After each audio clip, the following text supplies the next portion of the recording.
প্রশংসা আল্লাহ সুবহানাহু তাআলার জন্য। শান্তি অবতীর্ণ হোক মুহাম্মদ সাল্লাল্লাহু আলাইহি ওয়াসাল্লামের প্রতি। আদ-দাওয়া ইসলামী সেন্টার কর্তৃক আয়োজিত আদ-দাওয়া আস-সালাফিয়া সম্মেলনের আজকের এই অনুষ্ঠানে আমাদের সংক্ষিপ্ত বক্তব্যের বিষয়বস্তু আল মসজিদ আল আকসা এবং জেরুজালেম বা ফিলিস্তিন। সম্মানিত উপস্থিতি, আল্লাহ সুবহানাহু তাআলা নিজে পবিত্র কোরআনে মানব জাতির ইতিহাস বর্ণনা করেছেন যেন মানুষ সেই ইতিহাস থেকে শিক্ষা গ্রহণ করতে পারে। আল্লাহ সুবহানাহু তাআলা নিজে আদমের সৃষ্টির ঘটনা, ইবলিসের ষড়যন্ত্রের ঘটনা, ইবলিসের প্ররোচনার ঘটনা কোরআনে বারবার উল্লেখ করেছেন। আল্লাহ সুবহানাহু তাআলা নিজে কোরআনে মুসা এবং ফেরাউনের ঘটনা বারবার উল্লেখ করেছেন। আল্লাহ সুবহানাহু তাআলা নিজে পবিত্র কোরআনে ইউসুফ, ইব্রাহিম আলাইহিমুস সালাতু ওয়াস সালামের ঘটনা ঘুরিয়ে ফিরিয়ে বিভিন্নভাবে বিভিন্ন জায়গায় বর্ণনা করতে থেকেছেন। এই সমস্ত ঘটনাগুলো পবিত্র কোরআনে বর্ণনা করা প্রমাণ করে,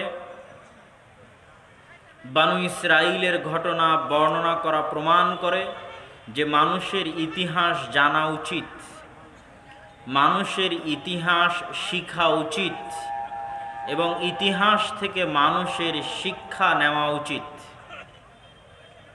সেই আলোকে আজকে মুসলিম বিশ্ব যে ক্রান্তিকাল অতিক্রম করছে, ফিলিস্তিনের মাটিতে প্রতিদিন যেভাবে পাখির মতো পশু প্রাণীও মনে না করে, কীট পতঙ্গ মনে না করে, যেভাবে প্রতিনিয়ত শত শত মুসলমান মানুষকে বিশেষ করে শিশুদেরকে হত্যা করা হচ্ছে, এই বিপদ, এই সমস্যা থেকে নাজাত এবং বাঁচার উপায় ইতিহাসে আছে।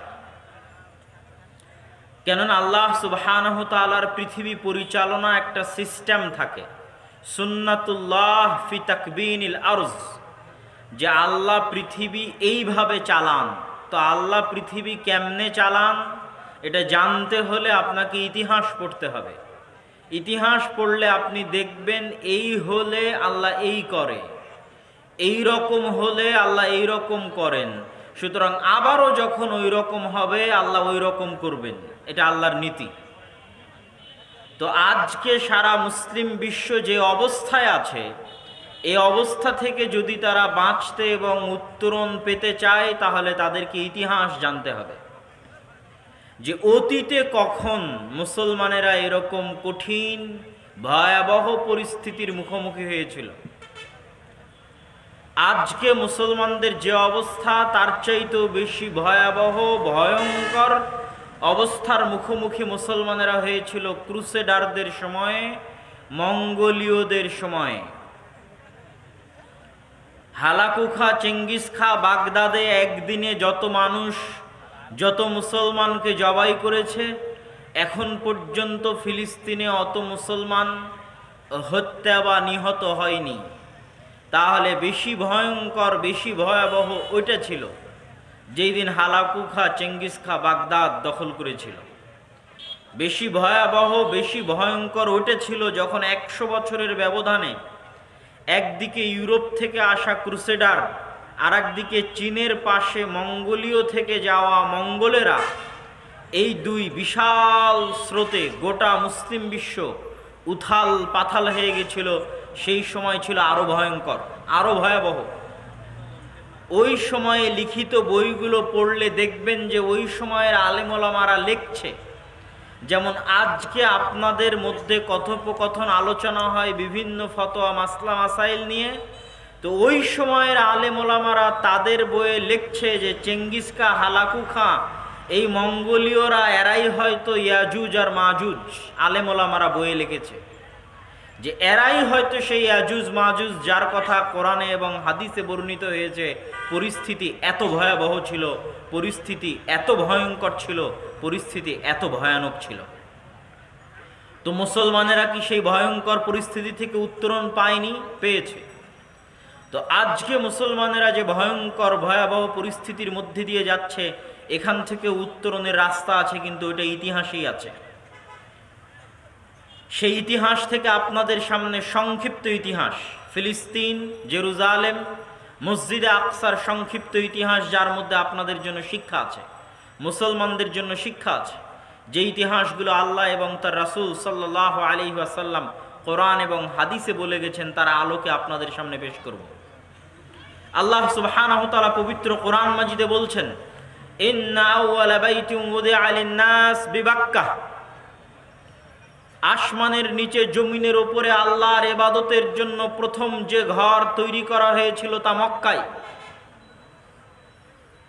আল্লাহর ইবাদতের জন্য আসমানের নিচে জমিনের উপরে প্রথম যে ঘর তৈরি করা হয়েছিল তা মক্কায়। ফ্যানটা বন্ধ থাকে। এবং রাসূলুল্লাহ সাল্লাল্লাহু আলাইহি ওয়াসাল্লামকে আবু যর গিফারি রাদিয়াল্লাহু তাআলা আনহু বললেন, এটা বন্ধ করে দিন। আবু যর গিফারি রাদিয়াল্লাহু তাআলা আনহু রাসূল সাল্লাল্লাহু আলাইহি ওয়াসাল্লামকে জিজ্ঞেস করলেন, হে আল্লাহর নবী, পৃথিবীতে আল্লাহর ইবাদতের জন্য সর্বপ্রথম ঘর কোনটি তৈরি হয়েছে? রাসূলুল্লাহ সাল্লাল্লাহু আলাইহি ওয়াসাল্লাম উত্তরে বললেন, মক্কার কাবা। আবু যর গিফারি পাল্টা প্রশ্ন করলেন, সুম্মা আইয়ু, মক্কার কাবার পরে আল্লাহর ইবাদতের জন্য পৃথিবীতে দ্বিতীয় কোন ঘর নির্মিত হয়েছে? রাসূলুল্লাহ সাল্লাল্লাহু আলাইহি ওয়াসাল্লাম উত্তরে বললেন, আল মসজিদ আল আকসা, মসজিদে আকসা। আবু যর গিফারি পাল্টা জিজ্ঞেস করলেন, কাম বাইনাহুমা, হে আল্লাহর নবী, মক্কার কাবা আর জেরুজালেম ফিলিস্তিনের মসজিদে আকসার মধ্যে পার্থক্য কয় বছরের, ব্যবধান কয় বছরের? রাসূলুল্লাহ সাল্লাল্লাহু আলাইহি ওয়াসাল্লাম বললেন, 40 আমা, 40 বছরের ব্যবধান। তথা 40 বছর আগে মক্কায় কাবা তৈরি হয়েছে, তার 40 বছর পরে জেরুজালেমে মসজিদ আকসা তৈরি হয়েছে। এই 40 বছর কোন 40 বছর? ইব্রাহিম আলাইহিস সালাতু ওয়াস সালামের জীবদ্দশার 40 বছর, না আদম আলাইহিস সালাতু ওয়াস সালামের 40 বছর, না তারও পূর্বে আল্লাহ ফেরেশতাদের দিয়ে নির্মাণ করেছিলেন তখন 40 বছরের ব্যবধান। এ বিষয়ে আল্লাহ সুবহানাহু ওয়া তাআলা ভালো জানে। তবে ঐতিহাসিকগণ একমত যে অবশ্যই ইব্রাহিম আলাইহিস সালাতু ওয়াস সালামের পূর্ব থেকেই, নূহ আলাইহিস সালাতু ওয়াস সালামের বন্যার পূর্ব থেকেই মক্কায় কাবা এবং জেরুজালেমে মসজিদ আকসা ছিল। এবং পৃথিবী ব্যাপী যে ভয়ঙ্কর প্লাবন আল্লাহ নূহ আলাইহিস সালাতু ওয়াস সালামের যুগে দিয়েছিলেন, সেই প্লাবনে সব কিছু ডুবে গেছিল। তখন কাবা ঘরও ধ্বংস হয়ে গেছিল, মসজিদে আকসাও ধ্বংস হয়ে গেছিল। এই ধ্বংসাবশেষের উপরে নূহ আলাইহিস সালাতু ওয়াস সালামের পরে সর্বপ্রথম যিনি কাবা ঘর নির্মাণ করেন তিনি হচ্ছেন ইব্রাহিম আলাইহিস সালাতু ওয়াস সালাম। ইব্রাহিম আলাইহিস সালাতু ওয়াস সালামের সাথে যেমন কাবা ঘরের সম্পর্ক আছে, ইব্রাহিম আলাইহিস সালাতু ওয়াস সালামের সাথে তেমন জেরুজালেম মসজিদ আকসার সম্পর্ক আছে। কিভাবে ইব্রাহিম আলাইহিস সালাতু ওয়াস সালামের সাথে জেরুজালেমের সম্পর্ক, মসজিদ আকসার সম্পর্ক? ইব্রাহিম আলাইহিস সালাতু ওয়াস সালামের জন্ম ছিল ইরাকে, ইরাকের ব্যাবিলন নগরীতে। আরবিতে বলা হয় বাবেল, বিবাবেল হারুত ওয়া মারুত। হারুত মারুতের যে বিখ্যাত কল্প কাহিনী আপনাদের মধ্যে প্রসিদ্ধ আছে, সেটা বাবেল শহরে, আরবিতে বলা হয় বাবেল, ইংরেজিতে বলা হয় ব্যাবিলন, যা ইরাকে, আজকের ইরাকে। সেখান থেকে নিজের পিতা আজর কর্তৃক বিতাড়িত হয়ে ইব্রাহিম আলাইহিস সালাতু ওয়াস সালাম আশ্রয় নিয়েছিলেন শামে, সিরিয়াতে। আর শাম এবং সিরিয়া বলতে আজকের সিরিয়া নয়, শাম এবং সিরিয়া বলতে আজকের জর্ডান, আজকের লেবানন, আজকের ফিলিস্তিন, আজকের ইসরায়েল এবং আজকের সিরিয়া সব মিলেই তৎকালীন শাম এবং তৎকালীন সিরিয়া। তথা আমার নবী যেমন মক্কা থেকে হিজরত করেছেন মদিনায়, আমার নবীর দারুল হিজরা ছিল মদিনা, ঠিক আমার নবীর আদি পিতা ইব্রাহিমের দারুল হিজরা ছিল জেরুজালেম, দারুল হিজরা ছিল সিরিয়া। ওই একই সমসাময়িক সময়ে লূত আলাইহিস সালাতু ওয়াস সালামের কওমকে আল্লাহ তাদের শহরকে উল্টিয়ে দেওয়ার মাধ্যমে ধ্বংস করে দিয়েছিলেন। যেই জায়গাতে আল্লাহ শহর উল্টিয়ে দিয়েছিলেন ওই জায়গাতে এখন ডেড সি, মৃত সাগর আছে জর্ডান এবং ইসরায়েলের সীমান্তবর্তী অঞ্চলে। তো লূত আলাইহিস সালাতু ওয়াস সালামের নগরীকে যখন আল্লাহ উল্টিয়ে দিলেন তখন লূত আলাইহিস সালামকে বাঁচিয়ে কোথায় আশ্রয় দিলেন? ইব্রাহিমকে যেমন ইরাক থেকে পিতার অত্যাচার এবং জালেম বাদশাহ নমরুদের অত্যাচার থেকে বাঁচিয়ে জেরুজালেমে আশ্রয় দিয়েছিলেন, তেমনি লূত আলাইহিস সালাতু ওয়াস সালামের কওমকে ধ্বংস করে দিয়ে তাকে বাঁচিয়ে তার পরিবার পরিজন সহ তাকে আশ্রয় দিয়েছিলেন জেরুজালেমে।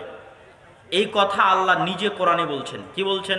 ওয়ানাজ্জাইনাহু ওয়া লূতান, আমি ইব্রাহিমকে আশ্রয় দিয়েছি, আমি লূতকে আশ্রয় দিয়েছি, ইলাল আরদিল্লাতি বারাকনা ফিহা লিল আলামিন, আমি ইব্রাহিমকে আশ্রয় দিয়েছি ওই মাটিতে, লূতকে আশ্রয় দিয়েছি ওই মাটিতে, যেই মাটিতে আমি সারা পৃথিবীর মানুষের জন্য বরকত রেখেছি।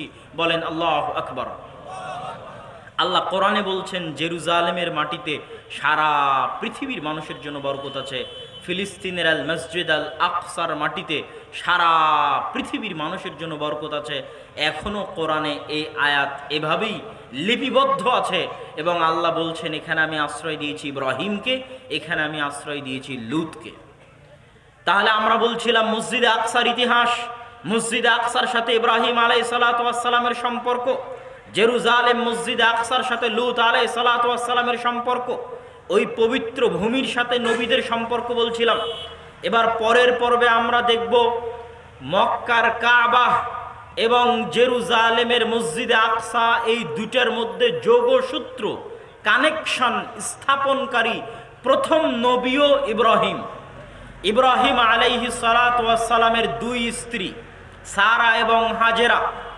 সারা আলাইহা সালাতু ওয়াস সালামকে নিয়ে তিনি থাকতেন জেরুজালেমে ফিলিস্তিনে, আর হাজেরা আলাইহা সালাতু ওয়াস সালামকে তার সন্তান সহ রেখে এসেছিলেন মক্কায়। তথা ইব্রাহিমের এক স্ত্রীর সন্তান ইসহাক লালিত পালিত হচ্ছে মসজিদে আকসার পাশে, আর ইব্রাহিম আলাইহিস সালাতু ওয়াস সালামের আরেক স্ত্রীর সন্তান ইসমাইল লালিত পালিত হচ্ছে কাবায়, মক্কার কাবায়। এবং ইব্রাহিম আলাইহিস সালাতু ওয়াস সালামের পরিবারে আল্লাহ সুবহানাহু তাআলা নবুয়ত দিয়ে দিয়েছেন কিয়ামত পর্যন্ত ইব্রাহিমের পরিবারের বাইরে আর নবী হবে না। এই বরকত ইব্রাহিমের পরিবার পেয়েছে এই দুই মসজিদ থেকে, মসজিদে আকসা থেকে আর মক্কার কাবা থেকে। তথা মসজিদের সাথে সম্পর্ক রক্ষা করা ছাড়া মানুষ আদর্শ পরিবার তৈরি করতে পারবে না। ইব্রাহিম আলাইহিস সালাতু ওয়াস সালাম আদর্শ পরিবার তৈরি করেছিলেন, এক সন্তানকে এক মসজিদে, আর এক সন্তানকে আর এক মসজিদে।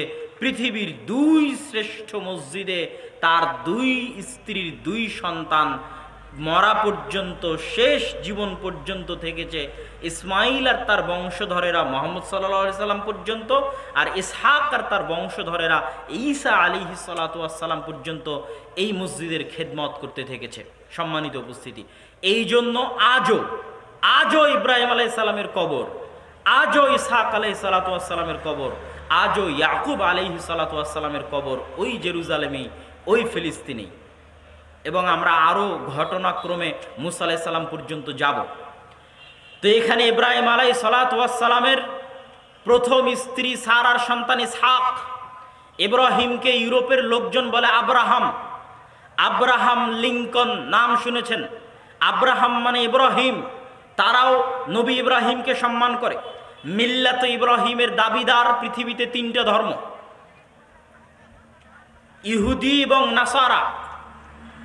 ইহুদি নাসারা আসলে কোনো এখন ধর্মই নয়। এই জন্য ধর্ম নয় যে এটা এখন একটা গোত্রের মধ্যে সীমাবদ্ধ হয়ে গেছে, আসলে ওগুলো ইসলাম। ইব্রাহিম আলাইহিস সালাতু ওয়াস সালাম যে দিন নিয়ে এসেছিলেন সেটাও ইসলাম। ইসহাক আলাইহিস সালাতু ওয়াস সালাম, ইয়াকুব আলাইহিস সালাতু ওয়াস সালাম, মুসা আলাইহিস সালাতু ওয়াস সালাম, ঈসা আলাইহিস সালাতু ওয়াস সালাম যে দিন নিয়ে এসেছিলেন সেটাও ইসলাম। এবং তারা সবাই ছিলেন মুসলমান। ইব্রাহিম আলাইহিসসালাম ইহুদিও ছিলেন না, খ্রিস্টানও ছিলেন না, হানিফা মুসলিম ছিলেন এবং তারা ইসলাম নিয়ে এসেছিলেন। কিন্তু পরবর্তীতে নির্দিষ্ট গোত্রের মধ্যে সীমাবদ্ধ হয়ে যাওয়ার কারণে তারা মূল নাম, মূল দিন ছেড়ে দিয়ে গোত্রভিত্তিক হয়ে গেছে। যেমন আমি ইসলাম ছেড়ে দিয়ে কোরাইশি হয়ে গেলাম, যে আমরা কোরাইশ বংশের লোকজনের মধ্যে ইসলামকে সীমাবদ্ধ করে দিয়ে আজকে থেকে বলতে লাগলাম যে আমরা কোরাইশি। এই অবস্থা হয়ে গেছে ইহুদিদের, এই অবস্থা হয়ে গেছে নাসারাদের। মূল দিন যেটা তাদের নবীরা নিয়ে এসেছিল সেটা ইসলাম। সম্মানিত উপস্থিতি, তো ইব্রাহিম আলাইহিসসালামের ছেলে ইসহাককে তারা বলে আইজ্যাক। আইজ্যাক নিউটনের নাম শুনেছেন, বিজ্ঞানী, মূলত ইসহাক নিউটন। ইসহাক আলাইহিসসালামের ছেলেকে ইয়াকুব আলাইহিসসালামকে তারা বলে জ্যাকব। জ্যাকব নামে অনেকের আপনারা নাম পাবেন ইউরোপ এবং আমেরিকায়। মূলত উদ্দেশ্য হচ্ছে ইয়াকুব, উচ্চারণের পার্থক্য। যে ইয়াকুবকে আমি বলছি ওই ইয়াকুবই, অন্য কোনো ইয়াকুব না। তথা আব্রাহাম বললে যে ইব্রাহিমকে আমি ইব্রাহিম বলছি ওই ইব্রাহিমই উদ্দেশ্য। দাউদ আলাইহিসসালামকে তারা বলে ডেভিড। ইউসুফ আলাইহিসসালামকে তারা বলে Joseph, Joseph Stalin.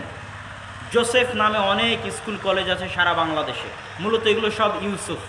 Saint Joseph, Saint মানে আমরা যেমন বলি হজরত, তারা ইংরেজিতে বলে সেন্ট। হজরত ইউসুফ মানে হচ্ছে সেন্ট জোসেফ।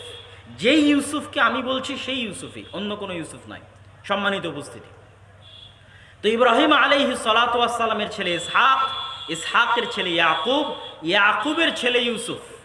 ইয়াকুব আলাইহিসসালামকে আল্লাহ 12 ছেলে মেয়ে দিয়েছিলেন। এক স্ত্রীর গর্ভে 10 জন, আর এক স্ত্রীর গর্ভে 2 জন। সেই 2 জন হচ্ছে ইউসুফ আলাইহিসসালাম আর বেনিয়ামিন। আজকে যে প্রধানমন্ত্রীর দায়িত্ব পালন করছে বেনিয়ামিন নেতানিয়াহু, ওই যে নামের শুরুতে বেনিয়ামিন, নবীর নামকে লক্ষ্য করেই নাম রাখা আছে বেনিয়ামিন। সম্মানিত উপস্থিতি, এই ডটগুলো আপনারা মিলিয়ে নিতে পারলে আপনাদের কাছে আরো পরিষ্কার হবে। ইউসুফ আলাইহিসসালামের ভাই হচ্ছে বেনিয়ামিন, 2 ভাই, আর হচ্ছে 10 ভাই। তো ইউসুফ আলাইহিসসালাম স্বপ্নে দেখলেন 11টা তারকা সিজদা করছে। 11 তারকা মানে 11 ভাই, 11 ভাই তাকে সিজদা করছে। তারপরে লম্বা ঘটনা, এই লম্বা ঘটনা আমাদের উদ্দেশ্য নয়, আমাদের উদ্দেশ্য জেরুজালেম। তো ইউসুফ আলাইহিসসালাম কিভাবে কুয়া থেকে জেলখানায় মিশরের বাদশার কাছে কৃতদাস হিসেবে বিক্রি হয়ে সেখানে মিথ্যা অপবাদ নিয়ে জেলখানায় গিয়ে জেলখানা থেকে অর্থমন্ত্রী হলেন। কোথায় অর্থমন্ত্রী হলেন? মিশরে। আর তার বাপ আর তার 11 ভাই কোথায় আছে? ফিলিস্তিনে। আজকেও মিশর আর ফিলিস্তিন ম্যাপে ওই রকমই, ওই কালে যে রকম ছিল।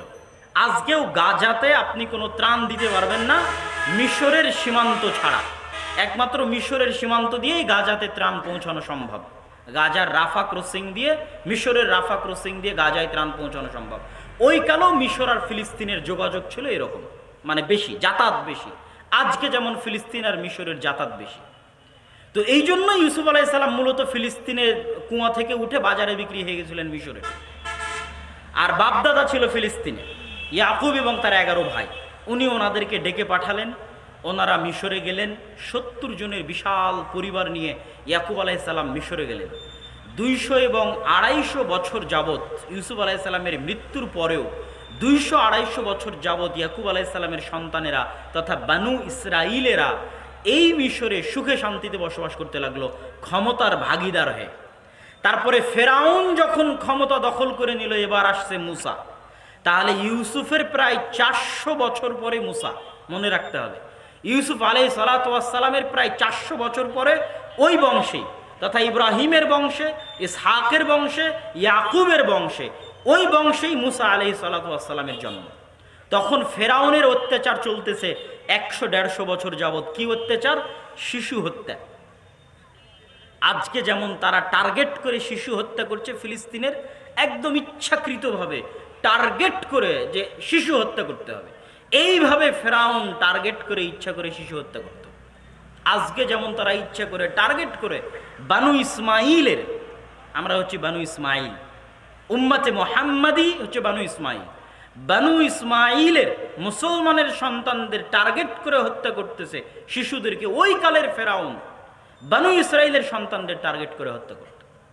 আল্লাহ সুবহানাহু ওয়া তাআলা মুসা আলাইহিস সালাতু ওয়াস সালামকে সেই ষড়যন্ত্রের মধ্যে থেকে বাঁচিয়ে তাকে নবুয়ত দিলেন। লম্বা ঘটনা, আমাদের টার্গেট জেরুজালেম।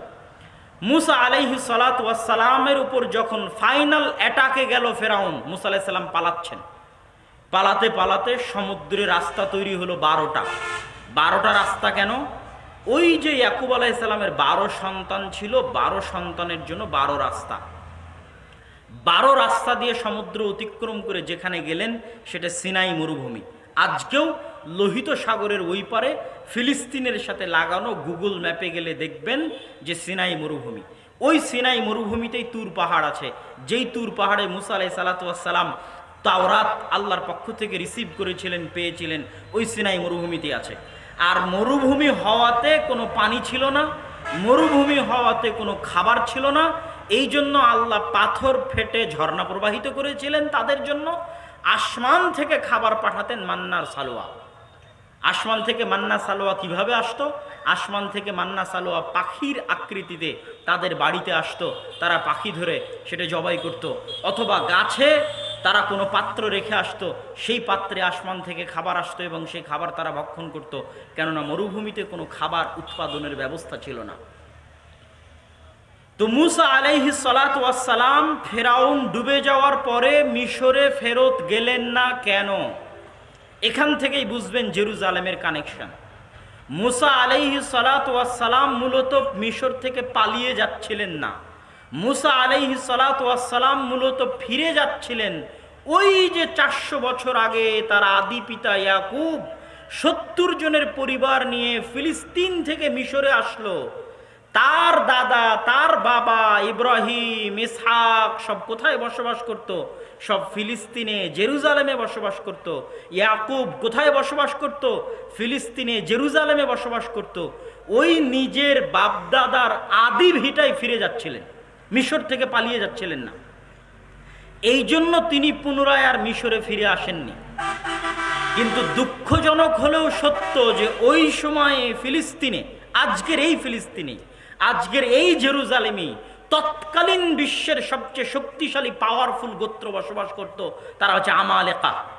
আজকে যেমন বিশ্বের সবচেয়ে শক্তিশালীরা দখল করে রেখেছে, তৎকালীন বিশ্বের সবচেয়ে শক্তিশালীরা দখল করে রেখেছিল। মুসা আলাইহিস সালামের উপর আল্লাহর আদেশ আসলো, যুদ্ধ করতে হবে, যুদ্ধ করে বিজয় করতে হবে জেরুজালেম। মুসা আলাইহিস সালাতু ওয়াস সালাম তার কওমকে বললেন, ইয়া কওমি দুখুলুল আরদাল মুকাদ্দাসাহ, হে আমার কওম, আল্লাহ তোমাদেরকে আদেশ দিয়েছে এই পবিত্র ভূমি জেরুজালেম বিজয় করতে হবে। উদখুলু, এই পবিত্র ভূমি জেরুজালেমে তোমরা প্রবেশ করো। আল্লাতী কাতাবাল্লাহু লাকুম, যেই মাটি, যেই ভূমি আল্লাহ তোমাদের জন্য লিখে রেখেছেন। যদি তোমরা এই যুদ্ধ থেকে পিছপা হও, ফাতানকালিবু খাসিরিন, তাহলে তোমরা ক্ষতিগ্রস্ত হবে। বানু ইসরাইলেরা কি বললো জানেন? বানু ইসরাইল বলে, ইয়া মুসা ইন্না ফিহা কওমান জাব্বারিন, মুসা ওখানে তো দুনিয়ার সবচেয়ে শক্তিশালী মানুষজন বসবাস করে। আজকে যেমন বিশ্বের সবচেয়ে শক্তিশালী মানুষজন ওখানে বসবাস করে, তৎকালীন বিশ্বের সবচেয়ে শক্তিশালী মানুষজন ওখানে বসবাস করত। ওয়া ইন্না লান নাদখুলাহা হাত্তা ইয়াখরুজু মিনহা, এই বিশ্বের সবচেয়ে শক্তিশালী মানুষ, এরা যদি নিজে থেকে এই শহর না ছাড়ে, আমাদের পক্ষে সম্ভব নয় এই শহর বিজয় করা। ইযহাব আনতা ওয়া রাব্বুকা ফাকাতিলা, মুসা তুমি আর তোমার আল্লাহ গিয়ে যুদ্ধ করো, আর আমরা এখানে বসে থাকলাম, তুমি আর তোমার আল্লাহ যুদ্ধ করে বিজয় করো, তারপরে আমরা আসবো। বলেন নাউজুবিল্লাহ। এদেরকেই 2 দিন আগে আল্লাহ ফেরাউনের কবল থেকে বাঁচালো। কত বড় নিমক হারাম কওম! 2 দিন হয়নি তাদের উপর যে জুলুমের স্টিম রোলার চলছিল, ফেরাউন তাদের শিশু সন্তানদের হত্যা করত, ওই ফেরাউনকে তাদের চোখের সামনে আল্লাহ ডুবিয়ে দিয়েছেন। ওয়া আনতুম তানজুরুন ওয়া ইয নাজ্জাইনাকুম মিন আলি ফিরআউনা ইয়াসুমুনাকুম সুআল আযাব ইউযাববিহুনা আবনাকুম ওয়া ইস্তাহিউনা নিসাআকুম। এই বানু ইসরাঈলেরা, তোমরা স্মরণ করো ওই দিনের কথা, যেই দিন আমি ফেরাউনকে তোমাদের চোখের সামনে ডুবিয়ে দিয়েছি, যেই ফেরাউন তোমাদের ছেলে সন্তানদের ধরে ধরে জবাই করত। আর আজকে 2 দিন যায়নি, আল্লাহ আদেশ দিল যুদ্ধ করার জন্য, বলে আপনি আর আপনার আল্লাহ গিয়ে যুদ্ধ করেন। নাউজুবিল্লাহি মিন যালিক। এই জন্য আল্লাহ তাদেরকে চিরদিনের জন্য অভিশপ্ত বানিয়ে দিয়েছে। আরও যত সামনে যাবেন তত দেখবেন কেন আল্লাহ কোরআন মাজিদে তাদের জন্য বলেছে গায়রিল মাগদুবি আলাইহিম, অভিশপ্তদের রাস্তা চাই না। ইহদিনাস সিরাতাল মুস্তাকিম, সিরাতাল্লাযীনা আন'আমতা আলাইহিম গায়রিল মাগদুবি আলাইহিম। অভিশপ্তদের রাস্তা চায় না, অভিশপ্ত এরাই, যাদের বর্ণনা আল্লাহ কোরআন মাজিদে দিচ্ছেন, এরাই সেই অভিশপ্ত। নবীদের সাথে এই ধরনের আচরণের কারণে তারা অভিশপ্ত হয়ে গেছে। আর এই কথাই সাহাবীরা বদরের দিন আল্লাহর নবীকে বলেছিলেন। যেই দিন বদরের দিন সাহাবীরা ৩১৩ জন ছিলেন, সেই দিন সাহাবীরা আল্লাহর নবীকে বলেছিলেন, আমরা মুসার কওমের মতো আপনাকে বলবো না যে আপনি আর আপনার আল্লাহ গিয়ে যুদ্ধ করেন। আপনি সাগরে ঝাঁপ দিতে বললে সাগরে ঝাঁপ দিব, আগুনে ঝাঁপ দিতে বললে আগুনে ঝাঁপ দিব। আপনার সাথে জীবনে এবং মরণে মুসার কওম, মুসার আলাইহিস সালাতু ওয়াস সালামের সাথে যা বলেছিল, আমরা আনসার এবং মুহাজিররা আপনাকে তা বলবো না। এটা উম্মতে মুহাম্মাদের বৈশিষ্ট্য। সামি'না ওয়া আতা'না, শুনলাম এবং মেনে নিলাম। সম্মানিত উপস্থিতি, যখন আল্লাহর এত দয়া, এত নেয়ামত থাকার পরেও চোখের সামনে পাথর ফেটে ঝর্ণা তৈরি হচ্ছে, চোখের সামনে জান্নাত থেকে খাবার আসতেছে, চোখের সামনে ফেরাউনকে ডুবে যেতে দেখলো, তারপরেও এত বড় নিমক হারামি মুসা আলাইহিস সালাম সহ্য করতে পারলেন না। মুসা আলাইহিস সালাতু ওয়াস সালাম আল্লাহর কাছে বললেন, আল্লাহ আর সম্ভব নয়, আমার জাতি থেকে আমাকে আলাদা করে দেন, আমি আমার আর আমার ভাইয়ের দায়িত্ব ছাড়া আমার জাতির দায়িত্ব নিতে পারবো না। ফাইন্নাহা মুহাররামাতুন আলাইহিম 40 সানা ইয়াতিহুনা ফিল আরজ। আল্লাহ তাদের উপর গজব নাজিল করলেন 40 বছরের। ওই সিনাই মরুভূমিতে 40 বছর যাবৎ ঘুরতে থাকবে, এটা তাদের জন্য আল্লাহ গজব দিয়ে দিলেন। এর মধ্যেই মুসা আলাইহিস সালাতু ওয়াস সালাম মারা গেলেন, এই 40 বছরের মধ্যেই। তো মুসা আলাইহিস সালাতু ওয়াস সালাম অন্তরে এই ব্যথা নিয়ে মারা যাচ্ছেন যে তিনি জেরুজালেমে প্রবেশ করতে পারেননি, পবিত্র ভূমিতে তিনি ঢুকতে পারেননি। প্রত্যেক মুসলমানের অন্তরে ব্যথা থাকা উচিত যে তারা মসজিদে আকসায় যেতে পারে না। প্রত্যেক মুসলমানের অন্তরে ব্যথা থাকা উচিত যে তারা জেরুজালেমে প্রবেশ করতে পারে না। সুলতান সালাহুদ্দিন আইয়ুবী এই শপথ করেছিলেন যে যতদিন তিনি জেরুজালেমের মসজিদে আকসায় 2 রাকাত সালাত আদায় না করবেন, ততদিন তিনি মক্কা এবং মদিনায় হজের জন্য সফর করবেন না। এই কষ্ট তিনি অনুভব করতেন, এই কষ্ট তিনি ফিল করতেন যে আল্লাহর 3টা পবিত্র মসজিদের একটা পবিত্র মসজিদ, পৃথিবীর সবচেয়ে পুরাতন 2টা মসজিদের একটা পুরাতন মসজিদ, পৃথিবীর সকল নবী যারা দ্বীনের দাওয়াত, ইসলামের দাওয়াত নিয়ে এসেছেন, তাদের অধিকাংশই এই মসজিদের আশেপাশে থেকেছেন, উঠেছেন, বড় হয়েছেন। সেই মসজিদে আমরা যেতেও পারি না, সেই মসজিদে আমরা সালাতও আদায় করতে পারি না। এই কষ্ট আপনার থাকতে হবে, এই কষ্ট আপনার ছেলে মেয়ের মাথায় দিতে হবে, যেমন সুলতান সালাহুদ্দিন আইয়ুবীর অন্তরে এই কষ্ট ছিল। তো জেরুজালেমে ঢুকতে না পারার কষ্ট নিয়ে মুসা আলাইহিস সালাম মারা যাচ্ছে।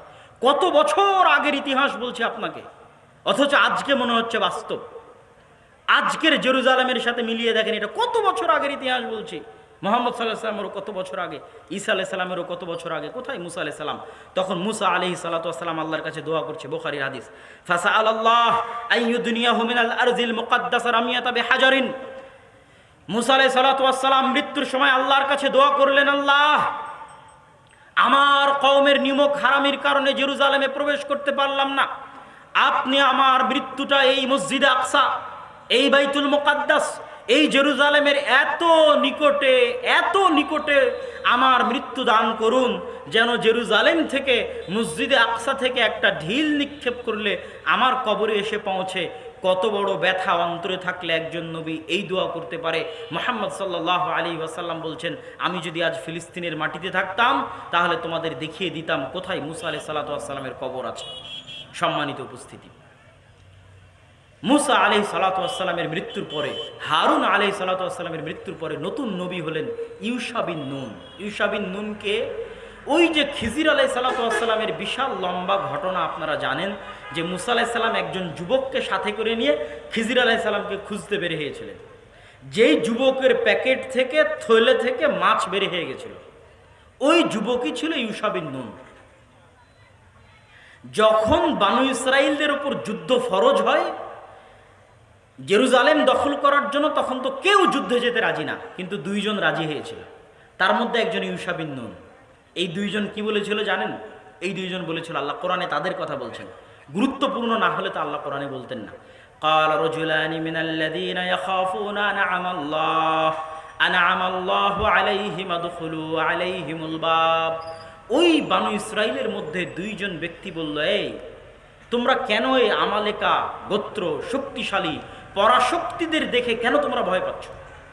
উদখুলু আলাইহিমুল বাব, তোমরা আল্লাহর উপর ভরসা করে জেরুজালেমের দিকে এগিয়ে যাও। ফাইদা দাখালতুমুহ ফাইন্নাকুম গালিবুন, যদি তোমরা আল্লাহর উপর ভরসা করে। ইউশা বিন নুন এই কথা বলেছিলেন। এই ইউশা বিন নুন নবী হয়ে গেলেন। 40 বছরের আযাব শেষ হয়ে গেল। ইউশা বিন নুন নবী হওয়ার পর বানু ইসরাইলকে বললেন, আল্লাহ তোমাদেরকে 40 বছর আযাব দিয়েছে জেরুজালেমে যুদ্ধ না করার জন্য, এবার কি তোমরা যুদ্ধ করতে চাও? বানু ইসরাইল রাজি, হ্যাঁ আমরা যুদ্ধ করতে চাই। ইউশা বিন নুন বানু ইসরাইলকে নিয়ে যুদ্ধের জন্য রওনা দিলেন, জেরুজালেম বিজয় করবেন। যুদ্ধ করতে করতে আমালেকা গোত্রের বিরুদ্ধে যুদ্ধ করতে করতে শুক্রবারের দিন বিকেলবেলা, শুক্রবারের দিন যে সময়ে আল্লাহ দোয়া কবুল করে তার মধ্যে একটি মত হচ্ছে শুক্রবারের দিন বিকেলবেলা আল্লাহ দোয়া কবুল করে, কেননা ওই সময় এই নবীর দোয়া কবুল হয়েছিল যার ঘটনা এখন বলবো। ইউশা বিন নুনের দোয়া আল্লাহ কবুল করেছিলেন। তো শুক্রবারের দিন বিকেলবেলা যুদ্ধ জয় জয় ভাব, কিন্তু শুক্রবারের সূর্য ডুবলেই শনিবার হবে। সূর্য ডুবলেই শনিবার শুরু, যেমন সূর্য ডুবলেই রমজান শুরু হয়, আপনি তারাবি পড়েন আগের রাতেই, ঠিক তেমনি সূর্য ডুবলেই শনিবার শুরু। আর শনিবার ওই দিনে পবিত্র দিন, ওই দিনে ওই ধর্মে পবিত্র দিনে যুদ্ধ নিষিদ্ধ। অতএব শনিবার হলেই আর যুদ্ধ করা যাবে না। যুদ্ধ না করা মানে বিজয় বন্ধ হয়ে যাওয়া। পরের দিন আবার একই জাজবা একই শক্তি নিয়ে পুনরায় যুদ্ধ শুরু করা অনেক কঠিন। ইউশা বিন নুন যখন দেখলেন যে কি বিপদের মধ্যে তিনি পড়ে গেছেন, আজ শুক্রবারের দিন আসর পর যুদ্ধ জয় জয় হবে, এমন সময়ে শনিবারের সন্ধ্যা যদি হয়ে যায় যুদ্ধ বন্ধ হয়ে যাবে। ইউশা বিন নুন আল্লাহর কাছে দোয়া করলেন। কি দোয়া করলেন? ইউশা বিন নুন সূর্যকে লক্ষ্য করে বললেন, সহিহ বুখারীর হাদিস, ইন্নাকা মা'মুরা ওয়া আনা মা'মুরুন আল্লাহুম্মা হবিসহা আলাইনা। হাদিস সহিহ। ইউশা বিন নুন সূর্যকে লক্ষ্য করে বললেন, ইন্নাকা মা'মুরা, এই সূর্য তুমি আল্লাহর আদেশে আদিষ্ট। ওয়া আনা মা'মুরুন, আর আমিও আল্লাহর আদেশে আদিষ্ট। আল্লাহুম্মা হবিসনা, হে আল্লাহ আজকে আপনি আমাদের এই জেরুজালেম বিজয় সম্পূর্ণ করতে দেওয়ার জন্য আপনার সূর্যকে থামিয়ে দিন। বলেন আল্লাহু আকবার। রাসূলুল্লাহ সাল্লাল্লাহু আলাইহি ওয়াসাল্লাম বলছেন, ইন্না শামসা লাম তুহবাস লিবাশারিন ইল্লা লিইউশা। আল্লাহ পৃথিবী সৃষ্টি করার পরে কোনোদিন সূর্যকে থামাননি, কোনোদিন না। আল্লাহর নবী বলছেন, আমাদের নবী মুহাম্মদ সাল্লাল্লাহু আলাইহি ওয়াসাল্লাম বলছেন, শুধু ইউশা বিন নুনের দোয়ার কারণে আল্লাহ সূর্যকে থামিয়ে দিয়েছিলেন যেন তারা মসজিদে আকসা জেরুজালেম বিজয় করতে পারে। বলেন আল্লাহু আকবার। এটাই হচ্ছে ঈমান, তাকওয়া, পরহেজগারিতা। শক্তি দিয়ে বিজয় আসে না, তাকওয়া পরহেজগারিতা ঈমান দিয়ে বিজয় আসে। তাকওয়া পরহেজগারিতা ঈমান থাকলে আল্লাহ সূর্যকেও থামিয়ে দিতে পারেন, যদি ওই রকম একদল মানুষ একত্রিত হয় ওই রকম তাকওয়া ওই রকম পরহেজগারিতা নিয়ে। সম্মানিত উপস্থিতি, জেরুজালেমের মসজিদে আকসা বিজয়ের একটা ঘটনা গেল। আর একটা ঘটনা একটু সংক্ষেপে বলি, তারপরে আমাদের নবীর জীবনীতে চলে আসব। আজ পর্যন্ত পৃথিবীর ইতিহাসের সবচেয়ে বড় সাম্রাজ্য জেরুজালেমে প্রতিষ্ঠা হয়েছিল দাউদ আর সুলাইমানের সাম্রাজ্য আলাইহিমা সলাতু ওয়াস সালাম। তাদের বাপ বেটার চাইতে বড় সাম্রাজ্য পৃথিবীতে আর আগেও কোনোদিন হয়নি, পরেও কোনোদিন হবে না। ওই সাম্রাজ্যের হেডকোয়ার্টার ছিল, সেন্টার ছিল মসজিদে আকসা এবং জেরুজালেম। এটা তৈরি হলো কিভাবে? ওই ইউশা বিন নুনের মৃত্যুর পরে যখন বানু ইসরায়েলেরা আবার পথভ্রষ্ট হয়ে গেল, আবার তারা এই জেরুজালেম থেকে বিতাড়িত হয়ে গেল, তখন ওই সময়ের একজন নবী যার নাম কোরআনে নাই, কিন্তু তাওরাত জাবুর ইঞ্জিলে বলা আছে শ্যামুয়েল নবী নামে, কিন্তু কোরআনে শুধু নবী আছে, নবী শুধু নবী বলা আছে, নাম বলা নাই। ওই নবীর কাছে গিয়ে বানু ইসরায়েল বলল, আমরা আমাদের ঘরে ফিরে যেতে চাই, জেরুজালেমে ফিরে যেতে চাই, আপনি আমাদের জন্য একজন বাদশাহ নির্ধারণ করে দিন। তখন তাদের জন্য বাদশাহ নির্ধারণ করে দিলেন তালুত। তারা অভিযোগ উত্থাপন করলো, লম্বা ঘটনা আমরা না যাই। তালুত শ্যামুয়েল নবীকে সাথে করে নিয়ে 1600 থেকে 2000 বাহিনীর সদস্য নিয়ে জেরুজালেমের উদ্দেশ্যে রওনা দিলেন। আল্লাহ আদেশ দিলেন, তোমাদের জন্য পরীক্ষা আছে রাস্তায়। রাস্তায় নদী পড়বে, রাস্তায় সমুদ্র পড়বে। এই নদী এই সমুদ্রে কেউ পানি পান করতে পারবে না। ফামান শারিবা যে ব্যক্তি এই নদী এই সমুদ্র থেকে পানি পান করবে ও যুদ্ধে অংশগ্রহণে অযোগ্য বলে বিবেচিত হবে, যুদ্ধে সে অংশগ্রহণ করতে পারবে না। পরীক্ষায় সবাই ফেল করলো, মাত্র 313 জন পরীক্ষায় টিকলো। এই 313 জনের মধ্যে একজন ছিলেন নবী দাউদ, বয়স তখন 17 থেকে 20, তখনও নবী হননি। তখন নবী শ্যামুয়েল, আর তখন বাদশার দায়িত্ব শ্যামুয়েল নবী দিয়েছে তলুতকে। তো তলুত আর শ্যামুয়েল নবী মাত্র 313 জন নিয়ে যুদ্ধে অবতীর্ণ হলেন। ওই সময় তাদের একটা কথা আল্লাহ কোরআনে বলছে, ওদের ওই 313 জন যখন জালুতকে ইংরেজিতে বলা হয়েছে জুলিয়েট, বাদশাহ জুলিয়েট। আপনি জালুত লিখলে গুগলে পাবেন না, কিন্তু জুলিয়েট লিখলে গুগলে পাবেন।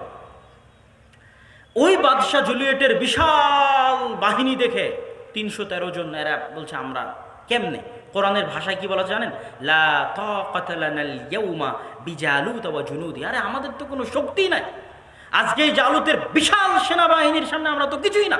ওই 313 জন, ওদের মধ্যে থেকে কালাল্লাযীনা ইয়াযুন্নুনা আন্নাহুম মুলাকুল্লাহ, ওই 313 জনের মধ্যে যারা বিশ্বাস করত যে তারা একদিন আল্লাহর সাথে সাক্ষাৎ করবে, তারা একদিন আল্লাহর সাথে দেখা করবে, তারা একদিন আল্লাহর সামনে দাঁড়াবে, ওই 313 জনের মধ্যে একদল মানুষ বলে উঠল, কামিন ফিয়াতিন কালিলাতিন গালাবাত ফিয়াতান কাসীরা বিইজনিল্লাহ ওয়াল্লাহু মা'আস সাবিরিন। আরে কত ছোট ছোট দুর্বল দল কত বড় বড় শক্তিশালী দলকে পরাজিত করে দেয় আল্লাহর আদেশে, আল্লাহর সাহায্যে। আল্লাহর সাহায্য, আল্লাহর আদেশ, আল্লাহর সমর্থন যার সাথে আছে, সে যত ছোট হোক, যত দুর্বল হোক, বিজয় তার ভাগ্যে আছে। এই মর্মে তারা যুদ্ধে অবতীর্ণ হয়ে গেল, যুদ্ধে তারা বিজয়ী হলো। ওই যুদ্ধেই ছিলেন দাউদ আলাইহিস সালাম, তিনি নিজে হাতে বাদশাহ জুলিয়েটকে হত্যা করেছিলেন। তারপরে আল্লাহ দাউদকে নবী বানিয়ে দিলেন। দাউদ আর সুলাইমান মিলে জেরুজালেমে বিশ্বের সবচেয়ে বড় সাম্রাজ্য কায়েম করলেন। সুলাইমান আলাইহিস সালাম জিনদের দিয়ে দ্বিতীয়বার মসজিদে আকসা নির্মাণ করলেন। আজকে মসজিদে আকসার যেই সীমানা, প্রায় এই সীমানায় ধারণা করা হয় সুলাইমান আলাইহিস সালাতু ওয়াস সালামের তৈরি করা সীমানা। যদিও এখন যে মসজিদ, এই মসজিদ ওমর রাদিয়াল্লাহু তাআলা আনহুর তৈরি করা মসজিদ। ওমর রাদিয়াল্লাহু তাআলা আনহু খ্রিস্টানদের গির্জার জায়গাতেও মসজিদ তৈরি করেননি, ইহুদিদের সিনাগগের জায়গাতেও মসজিদ তৈরি করেননি, মক্কার দিকে এগিয়ে গিয়ে মসজিদ তৈরি করেছেন। এবার আমরা আসব রাসূলুল্লাহ সাল্লাল্লাহু আলাইহি ওয়াসাল্লামের জীবনে মসজিদে আকসার প্রভাব। তার আগে আরেকটু সংক্ষেপে বলে নেই, মারিয়াম আলাইহিস সালাতু ওয়াস সালাম এই মসজিদেরই খাদেম ছিলেন। এই মসজিদেই তার কাছে আল্লাহর পক্ষ থেকে খাবার আসতো। ঈসা আলাইহিস সালাতু ওয়াস সালাম এই শহরেই জন্মগ্রহণ করেছেন। ইয়াহইয়া, জাকারিয়া, যাদের কথা আল্লাহ কোরআনে বলেছে, তারা এই শহরেই বড় হয়েছেন। এই শহরে তাদেরকে মানুষ হত্যা করেছে। ঈসা আলাইহিস সালামকেও হত্যা করার চেষ্টা করেছে। ঈসা আলাইহিস সালামকে উঠিয়ে নিয়েছিলেন আল্লাহ সুবহানাহু ওয়া তাআলা। তথা এতক্ষণ যত নবীর আলোচনা করলাম, সব নবী এই মসজিদ কেন্দ্রিক। ইব্রাহিম, ইসহাক, ইয়াকুব, ইউসুফ, লূত, মূসা, হারুন, ইউশা বিন নুন, দাউদ, সুলাইমান, ঈসা, জাকারিয়া, ইয়াহইয়া, সব হচ্ছে মসজিদে আকসা, বাইতুল মুকাদ্দাস, জেরুজালেম কেন্দ্রিক। সম্মানিত উপস্থিতি, আমরা এই মসজিদে আকসার গুরুত্ব আপনাদেরকে বোঝাচ্ছিলাম। এবার আমাদের নবীর জীবনে 3টা ঘটনা মসজিদে আকসার। এক, গলিবাতির রোম। পৃথিবীর আদিকাল থেকে বিশ্বে 2টে বড় বড় সাম্রাজ্য ছিল, একটা পারস্য, একটা রোমান। পারস্য মানে আজকের ইরান, রোম মানে আজকের ইউরোপ। পারস্যরা ছিল অগ্নিপূজক, রোমানরা ছিল খ্রিস্টান। পারস্যের অগ্নিপূজকদের হাতে যখন জেরুজালেম চলে গেল, তখন মক্কার মুশরিকরা খুশি হলো, আর মক্কার মোমেনেরা কষ্ট পেল, মুহাম্মদ সাল্লাল্লাহু আলাইহি ওয়াসাল্লাম কষ্ট পেলেন। তখন মুহাম্মদ সাল্লাল্লাহু আলাইহি ওয়াসাল্লামকে আল্লাহ কোরআনের আয়াত নাজিল করে দিয়ে জানিয়ে দিলেন যে গলিবাতের রোম, আজকে তো রোমেরা পরাজিত হয়েছে, অদূর ভবিষ্যতে রোমেরা বিজয়ী হবে। আবু বকর রাদিয়াল্লাহু তাআলা ঘোষণা দিলেন যে বিজা সিনিন মানে 6 বছরের মধ্যে রোমেরা বিজয়ী হবে। ঠিক 6 বছরের মধ্যে রোমের খ্রিস্টানেরা বিজয়ী হলো। মুহাম্মদ সাল্লাল্লাহু আলাইহি ওয়াসাল্লাম খুশি হলেন। জেরুজালেম বিজয় করছে খ্রিস্টান, খুশি হচ্ছে মুহাম্মদ সাল্লাল্লাহু আলাইহি ওয়াসাল্লাম মক্কা এবং মদিনায়, যা প্রমাণ করে যে জেরুজালেম ইহুদির হাতে থাকার চেয়ে, খ্রিস্টানের হাতে থাকার চেয়ে একজন মুসলমানের হাতে থাকা, তার আকীদা যেটাই হোক না কেন, আমাদের খুশির কারণ এবং আমাদের দোয়া এবং সমর্থন, নৈতিক আমাদের দায়িত্ব। সম্মানিত উপস্থিতি, মুহাম্মদ সাল্লাল্লাহু আলাইহি ওয়াসাল্লামের জীবনে 2য় ঘটনা, কদ নারা তাকাল্লুবা ওয়াজহিকা ইলাস সামা। আল্লাহর নবী জন্মের পর থেকে দেখছেন কাবা তার বাপ দাদার আদি পবিত্র জায়গা, তার দাদা এই ঘরের খাদেম ছিলেন। ইসমাইল আলাইহিস সালাতু ওয়াস সালামের পর থেকে নিয়ে তার বংশের সবাই এই ঘরের খেদমত করে গেছেন। তিনি এই ঘরকে সবচেয়ে বেশি ভালোবাসেন। আল্লাহ এই ঘর থাকার পরেও মুহাম্মদ সাল্লাল্লাহু আলাইহি ওয়াসাল্লামকে আদেশ দিচ্ছে আপনি সালাত আদায় করেন মসজিদে আকসামুখী হয়ে। এটা তার জন্য অনেক কষ্টের ছিল। আমি জন্মের পর থেকে দেখছি এই ঘর সবচেয়ে পবিত্র। জন্মের পর থেকে দেখছি আমার বাপদাদা 14 পুরুষ এই ঘরের খাদেম ছিলেন, আর আজকে আল্লাহ আমাকে বলছে আপনি সালাত আদায় করেন মসজিদে আকসামুখী হয়ে। মুহাম্মদ সাল্লাল্লাহু আলাইহি ওয়াসাল্লামের জন্য অনেক কষ্ট ছিল, কিন্তু এর মধ্যে নিদর্শন ছিল। এর মধ্যে ওই মদিনায় থাকা ইহুদিদের জন্য, মদিনায় থাকা খ্রিস্টানদের জন্য নিদর্শন ছিল, যেটা দ্বীনে হক। তোমরা যেই মসজিদে আকসাকে সম্মান করো, ওই মসজিদে আকসা মুখী সালাত আদায় করতে যে আরবে নবীর দাবিদার মুহাম্মদ সাল্লাল্লাহু আলাইহি ওয়াসাল্লাম। এই 17 মাসের সালাত প্রথম কিবলা, আমাদের প্রথম কিবলা যেটা মুখী হয়ে আমরা সালাত আদায় করেছি, প্রথম মসজিদ মসজিদে কুবা, যেই মসজিদের দিকে করে তৈরি করা হয়েছে সেই মসজিদে আকসা 17 মাস কিবলা রাখার পিছনে এটাই কারণ, যেন মুসলমান এবং মুসলমানের সন্তানেরা জানে যে এই মসজিদ তাদের, এই মসজিদ মুসলমানদের, এই মসজিদ ইসলামের। এটা রাসূল সাল্লাল্লাহু আলাইহি ওয়াসাল্লামের জীবনে দ্বিতীয় ঘটনা। তৃতীয় ঘটনা, সুবহানাল্লাযী আসরা বিআবদিহি লাইলাম মিনাল মাসজিদিল হারাম ইলাল মাসজিদিল আকসা। মেরাজের রাত্রে আল্লাহ সুবহানাহু ওয়া তাআলা মুহাম্মদ সাল্লাল্লাহু আলাইহি ওয়াসাল্লামকে সরাসরি কাবা থেকে আসমানে নিয়ে যাননি, বরং কাবা থেকে নিয়ে গেছেন মসজিদে আকসায়। মসজিদে আকসায় তিনি বোরাক বেঁধে রেখেছেন। বোরাক বেঁধে রেখে মসজিদে আকসায় নবীদের ইমামতি করিয়েছেন। তারপরে মসজিদে আকসা থেকে তিনি আসমানে গেছেন। এটা রাসূল সাল্লাল্লাহু আলাইহি ওয়াসাল্লামের জীবনে মসজিদে আকসার তৃতীয় ঘটনা, যেটার স্বীকৃতি দিয়ে আবু বকর রাদিয়াল্লাহু তাআলা আনহু সিদ্দিক উপাধি পেয়েছেন। আল্লাহর নবীর জীবনে মসজিদে আকসার চতুর্থ ঘটনা, হুদাইবিয়ার সন্ধিকালে তৎকালীন কুরাইশের সর্দার আবু সুফিয়ান ব্যবসায়িক কাজে মক্কা থেকে ফিলিস্তিন এসেছে। তখন ফিলিস্তিন রোমানদের অধীনে। বিশাল রোমান এম্পায়ারের বাদশাহ হিরাক্লিয়াস রাতে স্বপ্নে দেখলেন আরবদের মধ্যে যারা খাতনা করে তাদের হাতে এই জেরুজালেম বাইতুল মুকাদ্দাস চলে যাচ্ছে। উনি জানতেন যে একমাত্র খাতনা করে ইহুদিরা। উনি আদেশ জারি করলেন, খুঁজো আরবের মধ্যে কারা খাতনা করে।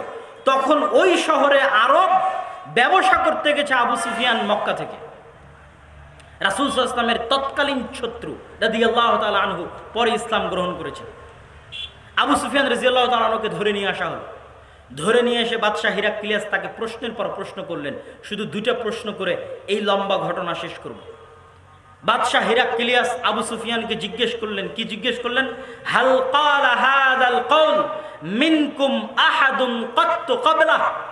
আজকে আরবে তোমাদের মধ্যে যে নবী নবুয়তের দাবি করেছে তার পূর্বে তোমাদের এই মক্কায় আর কি কোনোদিন কোনো নবী নবুয়তের দাবি করেছিল? আবু সুফিয়ান বললেন, না, আর তো অতীতে কোনোদিন কোনো নবী মক্কায় নবুয়তের দাবি করেনি। তখন বাদশাহ হিরাক্লিয়াস বললেন, যদি তুমি বলতে যে মক্কায় আর কোনোদিন কোনো নবী, মক্কায় আর কেউ অতীতে কোনোদিন নবুয়তের দাবি করেছিল, তাহলে আমি বলতাম যে মুহাম্মদ সাল্লাল্লাহু আলাইহি ওয়াসাল্লাম ওর দেখা দেখি নবুয়তের দাবি করেছে। তো এতদিনে তো ইসমাইলের বংশে আল্লাহ কোনো নবী পাঠায়নি, তো দাবি করবে কে? কেউ দাবি করেনি। যত নবুয়তের দাবিদার সব জেরুজালেমে। এই জন্যই তো ইহুদি এবং খ্রিস্টানেরা পথভ্রষ্ট হয়েছে, ধরা খেয়েছে। তারা অপেক্ষায় ছিল তাদের বংশে নবী আসবে। দেখে আরবে বনু ইসমাইলের বংশে নবী এসেছে। বাদশাহ হিরাক্লিয়াস বললেন, তাহলে তো দেখা দেখি নয়। মক্কায় আগে যদি গত 500,000 বছরে কেউ নবী দাবি না করে থাকে, আজ মক্কায় মুহাম্মদ সাল্লাল্লাহু আলাইহি ওয়াসাল্লাম প্রথম নবী দাবি করছে, মানে দেখা দেখি নয়। আমার দ্বিতীয় প্রশ্ন, ফাহাল কানা মিন আবাইহি মালাক। মুহাম্মাদের অতীত পুরুষ কেউ কি রাজা বাদশাহ ছিল সাল্লাল্লাহু আলাইহি ওয়াসাল্লাম? আবু সুফিয়ান বললেন, না, কেউ রাজা বাদশাহ ছিল না। বললে, যদি তুমি বলতে কেউ রাজা বাদশাহ ছিল, তাহলে আমি বলতাম বাপদাদার হারানো রাজত্ব ফিরে পেতে নবুয়তের ভান ধরেছে। বাপদাদার হারানো রাজত্ব ফিরে পেতে নবুয়তের ভান ধরেছে। অতীতে যখন তার বংশে কেউ রাজা ছিলই না, তাহলে তো রাজত্ব ফিরে পাওয়ারও কোনো চাহিদা নাই। তাহলে তো ঘটনা কিছু অবশ্যই আছে। এবার আরো জিজ্ঞাসা, আরো জিজ্ঞাসা। আমাদের লক্ষ্য শেষ বাক্য, বাদশাহ হিরাক্লিয়াসের বলা শেষ বাক্য। বাদশাহ হিরাক্লিয়াস আল্লাহর নবীর জীবদ্দশায়, আল্লাহর নবী জানেন না, আল্লাহর নবী থেকে 1500 মাইল দূরে আল্লাহর নবীর সবচেয়ে বড় শত্রুর সামনে, তৎকালীন আল্লাহর নবীর সাথে প্রত্যেকটা যুদ্ধে বিরুদ্ধ পার্টির যিনি প্রধান সেনাপতি, সেই আবু সুফিয়ানের সামনে রাদিয়াল্লাহু তাআলা আনহু, সারা বিশ্বের তৎকালীন যিনি সবচেয়ে শক্তিশালী বাদশাহ, বাদশাহ হিরাক্লিয়াস আল্লাহর নবীর অগোচরে, আল্লাহর নবীর আড়ালে 1500 মাইল দূরে আল্লাহর নবীর সবচেয়ে বড় শত্রুর সামনে তৎকালীন যুগের সবচেয়ে বড় বাদশাহ ঘোষণা দিচ্ছে, ফাইন কানা মা তাকুলু হাক্কান, যদি তুমি যা বলছো তা সত্য হয় তাহলে তুমি জেনে রাখো, মাউযিআ কাদামাইয়া হাতাইন, আমার পায়ের নিচে এই জেরুজালেম, এই মসজিদে আকসার মাটি একদিন ওই নবীর অধীনস্থ হয়ে যাবে। বলেন আল্লাহু আকবার। এটা আল্লাহর নবীর জীবদ্দশায় তার জীবনের সাথে সম্পৃক্ত জেরুজালেমের চতুর্থ ঘটনা, যেটা আল্লাহর নবী তখন জানতেনও না। এত বড় স্বীকৃতি তৎকালীন যুগের সবচেয়ে বড় বাদশার মুখ দিয়ে আল্লাহর নবীর সবচেয়ে বড় শত্রুর সামনে, যে এই মাটিও একদিন মুহাম্মদ সাল্লাল্লাহু আলাইহি ওয়াসাল্লামের অনুসারীদের হয়ে যাবে। সম্মানিত উপস্থিতি, আল্লাহর নবী কি জেরুজালেম বিজয়ের জন্য কোনো যুদ্ধ করেছেন? জি করেছেন। এটা আপনাকে ওভাবে কেউ পয়েন্ট আউট করে দিবে না। মুতার যুদ্ধ এবং তাবুকের যুদ্ধ মূলত জেরুজালেম বিজয়েরই যুদ্ধ ছিল। কিভাবে আমি বলতেছি, মুতার যুদ্ধ যেখানে খালিদ ইবনে ওয়ালিদ, তার পূর্বে তিনজন সাহাবী শহীদ হওয়ার পর খালিদ বিন ওয়ালিদ যখন তরবারি নিলেন, আল্লাহর নবী মদিনায় বসে বললেন সাইফুম মিন সুয়ুফিল্লাহ। ওই যুদ্ধ আজকের জেরুজালেম থেকে মাত্র 100 কিলোমিটার ব্যবধান। 100 কিলোমিটার ব্যবধান কতটুকু ভাই? রাজশাহী আর চাঁপাইনবাবগঞ্জ, রাজশাহী আর বগুড়া, রাজশাহী আর নওগাঁ, এই 100 কিলোমিটার। ওখানে মসজিদে আকসা, আমি এখানে যুদ্ধ করতেছি। মানে এই যুদ্ধে আমি পরিপূর্ণ বিজয় হলেই তো, আমি যার বিরুদ্ধে যুদ্ধ করতেছি তার হেডকোয়ার্টার তো মসজিদে আকসাই, জেরুজালেমই। তাহলে আমি তার বিরুদ্ধে যুদ্ধ করছি মানে জেরুজালেম বিজয়েরই যুদ্ধ করতেছি। আর এটা আল্লাহর নবীর জীবদ্দশায় রোমানদের বিরুদ্ধে যুদ্ধ, আর রোমানদের হেডকোয়ার্টার রাজধানী তখন জেরুজালেম। রোমানদের বিরুদ্ধে আল্লাহর নবীর দ্বিতীয় যুদ্ধ হচ্ছে তাবুকের যুদ্ধ।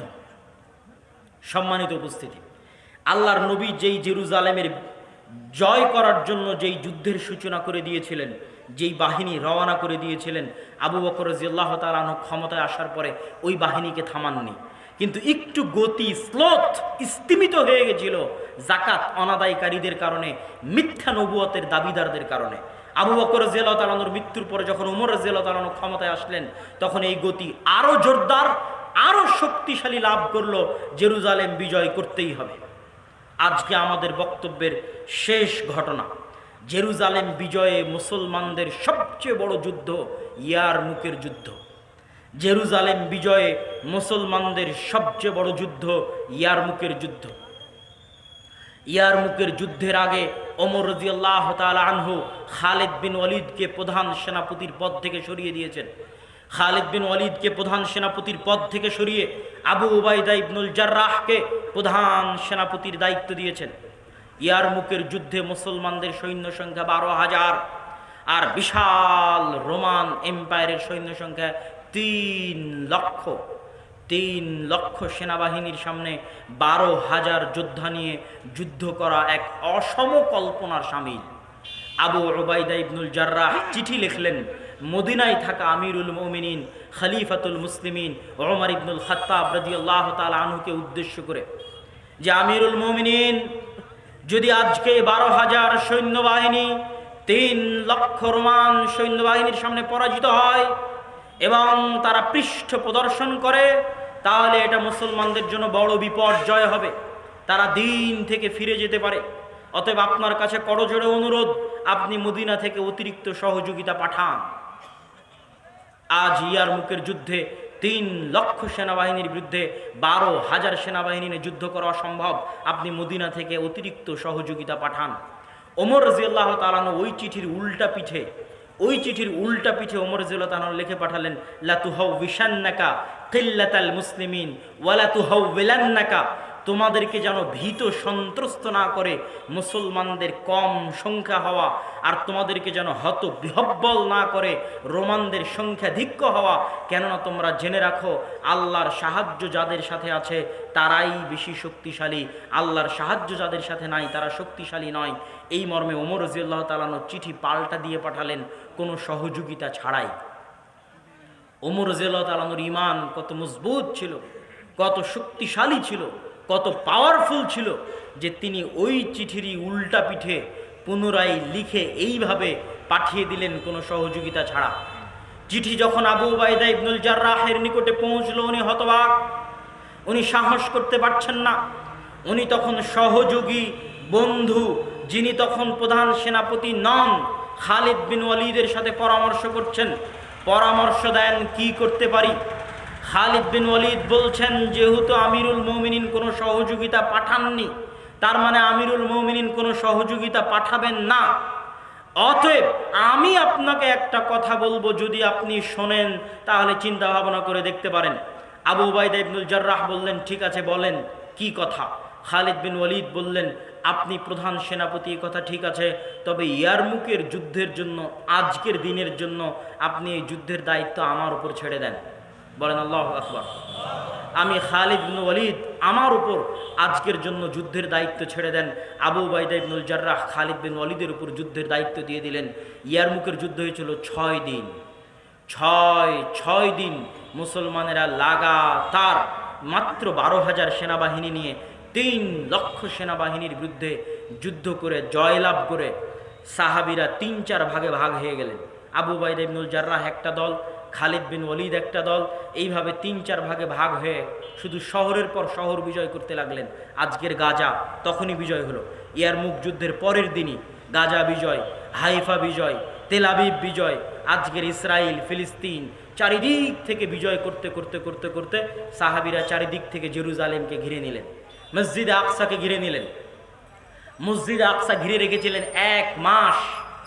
1 মাস ঘিরে রাখার মধ্যে ছিলেন 4,000 সাহাবী। জেরুজালেমের মসজিদে আকসা ঘিরে রেখেছিলেন প্রায় 4,000 সাহাবী। আরও সৈন্যবাহিনীর সদস্য ছিল, কিন্তু সাহাবী ছিল 4,000। প্রায় ঘিরে রেখেছিলেন 1 মাস। কেননা মুসলমানেরা যতবার জেরুজালেম বিজয় করেছে একবারও রক্তপাত হয়নি, ঘটেনি। পাদ্রির সাথে নেগোসিয়েশন চলছে। পাদ্রি তাওরাত জাবুর ইঞ্জিল খুলে দেখে আবু উবাইদা ইবনুল জাররাহের সাথে তাওরাত জাবুর ইঞ্জিলে লেখার কোনো মিল নাই। আমিরুল মুমিনিন খলিফাতুল মুসলিমিনের বর্ণনা শোনার পরে সামান্য মিল পাওয়া গেল। তখন তিনি বললেন, প্রধান পাদ্রি বলল, যদি আমিরুল মুমিনিন খলিফাতুল মুসলিমিন স্বয়ং নিজে আসে তাহলে আমরা মসজিদে আকসার চাবি, জেরুজালেমের চাবি তার হাতে সমর্পণ করে দিব। আবু উবাইদা ইবনুল জাররাহ চিঠি লিখে পাঠালেন মদিনায় খলিফাতুল মুসলিমিন আমিরুল মুমিনিনের কাছে। কি যে আপনি যদি নিজে আসেন তাহলে চাবি আপনার হাতে সমর্পণ করা হবে। ওমর রাদিয়াল্লাহু তাআলা আনহু চিঠির উল্টা পিঠে লিখে পাঠালেন, আনা আতি, আমি আসতেছি। ওই যে বিশাল প্রসিদ্ধ ঘটনা যে ওমর রাদিয়াল্লাহু তাআলা আনহু উটের পিঠে রাখাল আর তিনি রশি ধরে টানছেন, এই সত্য ঘটনা, এই সময়ের ঘটনা যখন মদিনা থেকে ওমর রাদিয়াল্লাহু তাআলা রওনা দিলেন জেরুজালেমকে উদ্দেশ্য করে, মাত্র একজন সঙ্গী সাথে নিয়ে, একজন খাদেম সাথে নিয়ে, তাও আবার পালাক্রমে, কখনো তিনি উটের পিঠে, কখনো খাদেম উটের পিঠে, এইভাবে টানতে টানতে যখন জেরুজালেমের গেটের সামনে, তখন ওমর ইবনুল খাত্তাব নিজে উটের রশি ধরে টানছেন আর তার চাকর, তার খাদেম উটের পিঠে বসে আছে। বলেন আল্লাহু আকবার। এটা সত্য ঘটনা। আবু উবাইদা ইবনুল জাররাহ হন্তদন্ত হয়ে ছুটে আসছেন। ছুটে এসে ওমর ইবনুল খাত্তাবকে বলছেন, ইয়া আমির আল মুমিনিন ইন্নার রোমান ইয়ানজুরু ইলাইনা নাজরাতা কিল্লাহ। আমিরুল মুমিনিন করেছেন কি? আজ হাজার হাজার পাদ্রী অপেক্ষায় আছে, হাজার হাজার সাহাবী অপেক্ষায় আছে, সুদূর মদিনা থেকে আসতেছে জেরুজালেম বিজয় করতে মুসলমানদের আমিরুল মুমিনিন খলিফাতুল মুসলিমিন। আর আপনি কি অবস্থায় আজকে এসেছেন? রোমানরা তো আমাদের নিয়ে হাসি ঠাট্টা করবে। আজকে আপনি জীর্ণ শীর্ণ জামা গায়ে দিয়ে উটের রশি ধরে টানতে টানতে আজকে আপনি জেরুজালেমে প্রবেশ করতেছেন, রোমানরা তো আমাদের নিয়ে হাসি ঠাট্টা করবে। ওমর ইবনুল খাত্তাব রাদিয়াল্লাহু তাআলা আনহু বললেন, আবু উবাইদা, এই কথা তুমি বাদ দিয়ে অন্য কেউ বললে আমি কষ্ট পেতাম না, তুমি বলাতে কষ্ট পেয়েছি। শোনো, ইন কুন্না কওমান আযিল্লাহ, আবু উবাইদা, আমরা জাহেলি যুগে মক্কায় আমাদের কোনো নামগন্ধই ছিল না। আজ থেকে ৩০ বছর আগের কথা যদি বলি আবু উবাইদা, আজ থেকে ৪০ বছর আগের কথা যদি বলি আবু উবাইদা, ওমরকে মানুষ চিনত না। আমরা ছিলাম মরুভূমির রাখাল। আজকে বাংলাদেশের চাঁপাইনবাবগঞ্জের গায়ে পাঞ্জাবি আর পরনে লুঙ্গি আর মাথায় মাথল দিয়ে কেউ যদি গরুর গাড়িতে করে বিজয় করতে যায় জেরুজালেম, আর বিশাল বিশাল পারমাণবিক বম সেট করা আছে, আর বিজয় করতে গেছে জেরুজালেম, ঘটনা কিছুটা ওই রকমই, কিন্তু এটা সম্ভব। ওমর রাদিয়াল্লাহু তাআলা আনহু বললেন, কোথায় ছিলাম ৩০ বছর আগে, কোথায় ৪০ বছর আগে? কুন্না কওমান আযিল্লাহ, পৃথিবীতে আমাদেরকে কেউ চিনত না। আর আজকে কোথায়? আজকে আমি ওমরকে আল্লাহ কোথায় পৌঁছিয়ে দিয়েছে? কোন শহর বিজয় করতে এসেছি? কোন শহর? এই মসজিদই সেই মসজিদ, যেই মসজিদের এত বিশাল ঘটনা শুনলেন। এই মসজিদই সেই মসজিদ, যেই মসজিদে মারিয়াম আল্লাহর ইবাদত করত, যেই মসজিদে মারিয়ামের জন্য আল্লাহর খাবার আসতো আসমান থেকে, জান্নাত থেকে। এই মসজিদ, এই শহর সেই শহর, যেই শহরে ঈসা আলাইহিস সালামের জন্ম হয়েছে।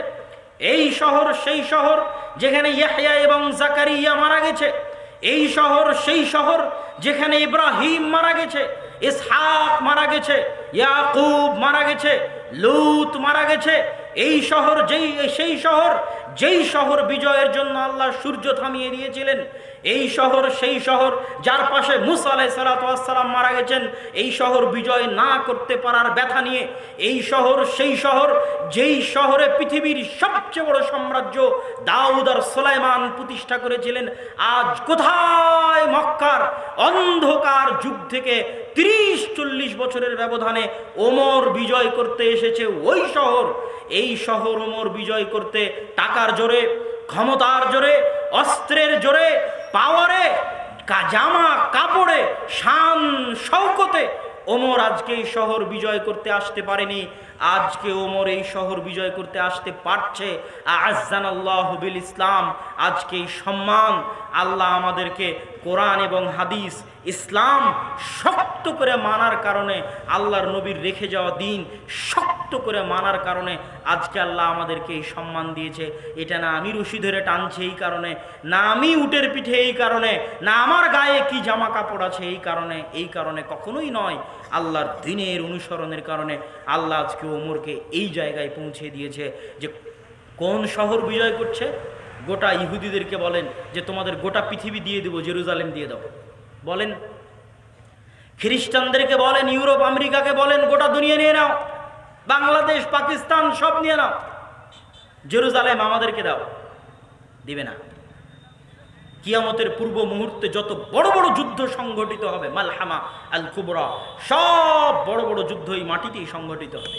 এই শাম, এই সিরিয়া, এই ইসরায়েল, এই ফিলিস্তিন, এখানেই সব বড় বড় যুদ্ধ সংঘটিত হবে।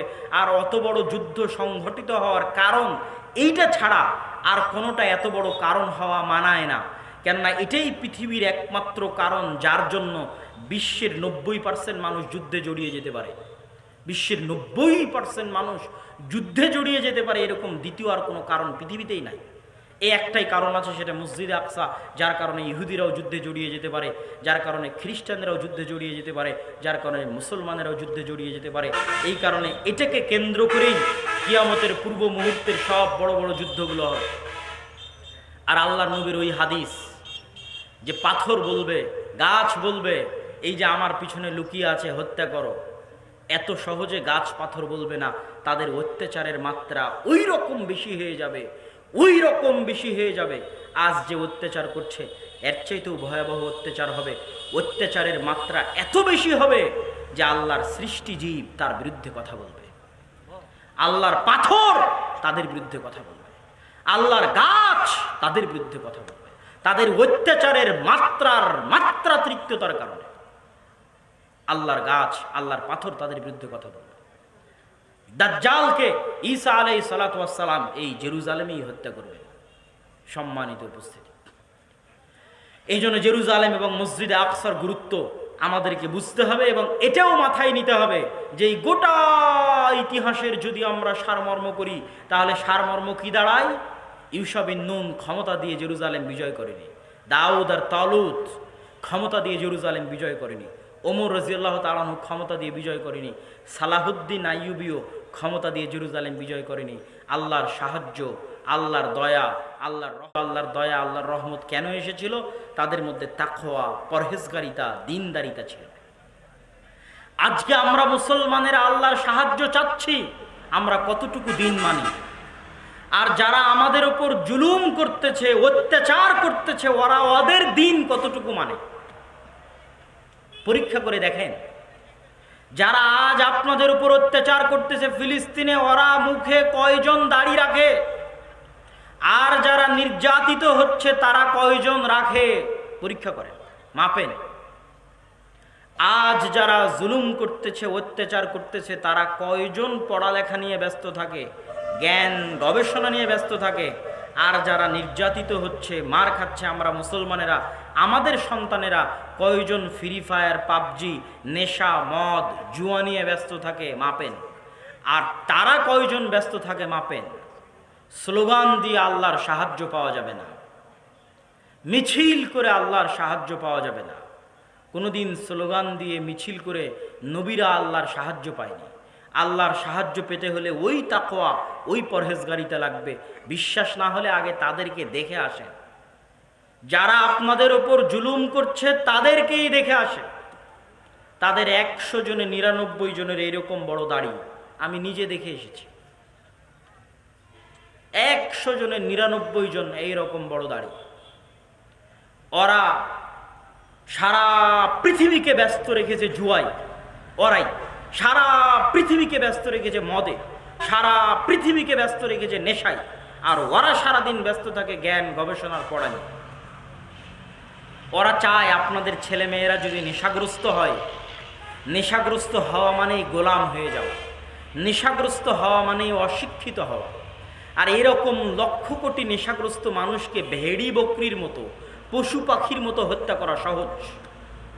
নেশাগ্রস্ত জুয়াগ্রস্ত মানুষকে, শিক্ষাবিহীন মানুষকে ভেড়ি বকরির মতো হত্যা করা, পঙ্গপালের মতো হত্যা করা সহজ। এই জন্য সারা দুনিয়াতে তাদের ইনভেস্ট যে এদেরকে এগুলোর পিছনে ব্যস্ত রাখো। তারা কোটি কোটি টাকা ইনভেস্ট করেছে যেন আপনি সন্তান কম নেন। ওদের কয়টা সন্তান যান? আজকে গিয়ে গণেন, যেই দেশ মুসলমানদের উপর অত্যাচার করছে তাদের গড়ে কয়টা করে সন্তান? তাদের গড়ে 90% যদি 6টা 7টা করে সন্তান না হয়েছে, তাহলে সেই দিন আপনি আমাকে এসে বলিয়েন যে আব্দুল্লাহ ভাই আপনি তথ্য দিয়েছিলেন ভুল তথ্য। গড়ে 6টা 7টা করে সন্তান, গড়ে সারা পৃথিবীতে যেখানে তারা আছে। এই জন্য টার্গেট করে আপনার শিশুকে হত্যা করে। কেন গাজায় শিশুকে হত্যা করতেছে? টার্গেট, ওখানে টার্গেট করে বম দিয়ে হত্যা করতেছে, আর এখানে সারা পৃথিবীতে আপনাদের মাথায় ঢুকিয়ে দিয়েছে ছেলে হোক মেয়ে হোক দুটি সন্তানই যথেষ্ট, এই থিওরি দিয়ে অসংখ্য সন্তানকে হত্যা করতেছে। কিন্তু সে সন্তান নিচ্ছে 6টা 7টা 10টা করে। বিশ্বাস না হলে আমি দেখে এসেছি, এই জন্য বলতেছি।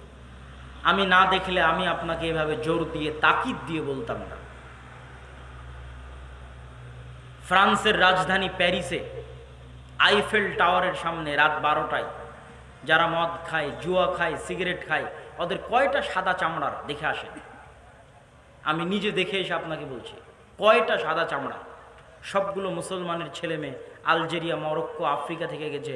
ওরাই বসে থেকে রাত 12টায় ওখানে আড্ডা দিচ্ছে, মদ খাচ্ছে, জুয়া খাচ্ছে, বিড়ি খাচ্ছে, সিগারেট খাচ্ছে। নেটিভ নাই বললেই চলে, তথা ফ্রান্সের সাদা চামড়া নাই বললেই চলে। সারা বিশ্বে মুসলমানদের এই যে ভয়াবহ চারিত্রিক নৈতিক অধপতন, এটা কোথায় থেকে এসেছে? এটাও আগে আমি বুঝতাম না, এখন ইউরোপ সফরের পরে বুঝি যে কেন আমরা এরকম হয়ে গেলাম। এটা আমি এখন ধরে ফেলেছি যে আমাদের ক্যান্সার কোথায়। ওই যে আপনারা আশ্চর্য হলেন না যে বানু ইসরাইল চোখের সামনে দেখলো যে ফেরাউন ডুবে গেল, চোখের সামনে দেখছে পাথর থেকে ঝর্ণা বের হচ্ছে, চোখের সামনে দেখছে আসমান থেকে খাবার আসতেছে, তারপরও কেমনে বলছে যে আল্লাহর আপনি গিয়ে যুদ্ধ করেন? আশ্চর্য না আশ্চর্য না বলেন? আশ্চর্য। কারণ কি জানেন? ওই যে 200-300 বছর ফেরাউন ওদের ওপর জুলুম করেছে, তো জুলুমের ঠেলায়, অত্যাচারের ঠেলায় মন হয়ে গেছে ছোট। কথা কি আমার বুঝতে পারছেন? মানুষ যখন স্বাধীন চলতে পারে না, স্বাধীন বলতে পারে না, স্বাধীন লিখতে পারে না, গোলাম থাকে, তখন তার চারিত্রিক বিকৃতি ঘটে। তো বানু ইসরায়েলেরা 300 বছর গোলাম ছিল ফেরাউনের। 300 বছরের গোলামিতে চরিত্র নষ্ট হয়ে গেছে। একটা ধনী ঘরের আদর্শ ছেলে, যার টাকার সমস্যা নাই, যার বাপ মায়ের আদর্শ আছে, তার মন মানসিকতা কেমন উদার হবে, আর একজন যে মানুষের কাছে চেয়ে চিনতে খায়, ভিক্ষা করে খায়, তার মন মানসিকতা কত সংকীর্ণ হবে, তার চিন্তা কত ছোট হবে, আপনার সমাজে বাস্তব দেখতে পাবেন। তাহলে যেই বানু ইসরাইল 300 বছর গোলাম ছিল, ওর চিন্তা তো এরকমই ছোট হবে। কথায় কথায় ছোট উত্তরে আপনি আর আপনার আল্লাহ গিয়ে যুদ্ধ করেন, মন মানসিকতা ছোট হয়ে গেছে। এইবার আসেন মুসলমানদের কাছে। আমাদের মুসলমানদের সারা বিশ্বের সবচেয়ে বড় ক্যান্সার, মুসলমানদের সারা বিশ্বের সবচেয়ে বড় ক্যান্সার হচ্ছে ঔপনিবেশিক শাসন আমল, কলোনিয়াল সিস্টেম। যারা শিক্ষিত ছেলেপেলে আছে তারা অবশ্যই ঔপনিবেশিক শাসন আমল সম্পর্কে, কলোনিয়াল সিস্টেম সম্পর্কে পড়বে। আজকে আমরা বাংলাদেশের মুসলমানেরা আমাদের যে চারিত্রিক অধপতন, নৈতিক অধপতন, আমরা যেভাবে কামড়া কামড়ি করি, মারামারি করি, হিংসা বিদ্বেষ করি, বিদেশে উন্নত দেশগুলোতে গিয়ে দেখবেন যে তাদের মধ্যে এগুলো নাই। তাহলে আমরা বাঙালিরা কেন সারাদিন নিজেরা নিজেরা কামড়া কামড়ি নিয়ে ব্যস্ত, নিজেরা নিজেরা মারামারি নিয়ে ব্যস্ত, অথচ ইউরোপ আমেরিকার উন্নত দেশের মানুষজন এগুলো নিয়ে ব্যস্ত না?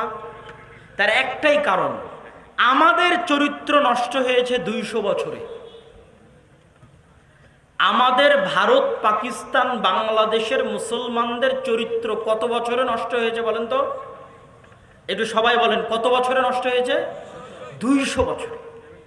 200 বছর ব্রিটিশদের গোলামি করেছি আমরা। 200 বছর ব্রিটিশদের গোলামি করার আগে যে মুসলমানেরা ছিল এই ভারতে, এই বাংলাদেশে, এই পাকিস্তানে, তারা আমাদের মতো ছিল না। মানে তাদের মন মানসিকতা আমাদের মতো ছোট ছিল না, তাদের মন মানসিকতা আমাদের মতো সংকীর্ণ ছিল না, ওরা ছিল স্বাধীন চেতা। আমাদের চরিত্র নষ্ট হয়ে গেছে 200 বছরে, যে 200 বছর আমরা ব্রিটিশের অধীনে ছিলাম। ছোট হতে হতে হতে কত ছোট হয়ে গেছে, স্যার বলা স্বভাবে পরিণত হয়ে গেছে।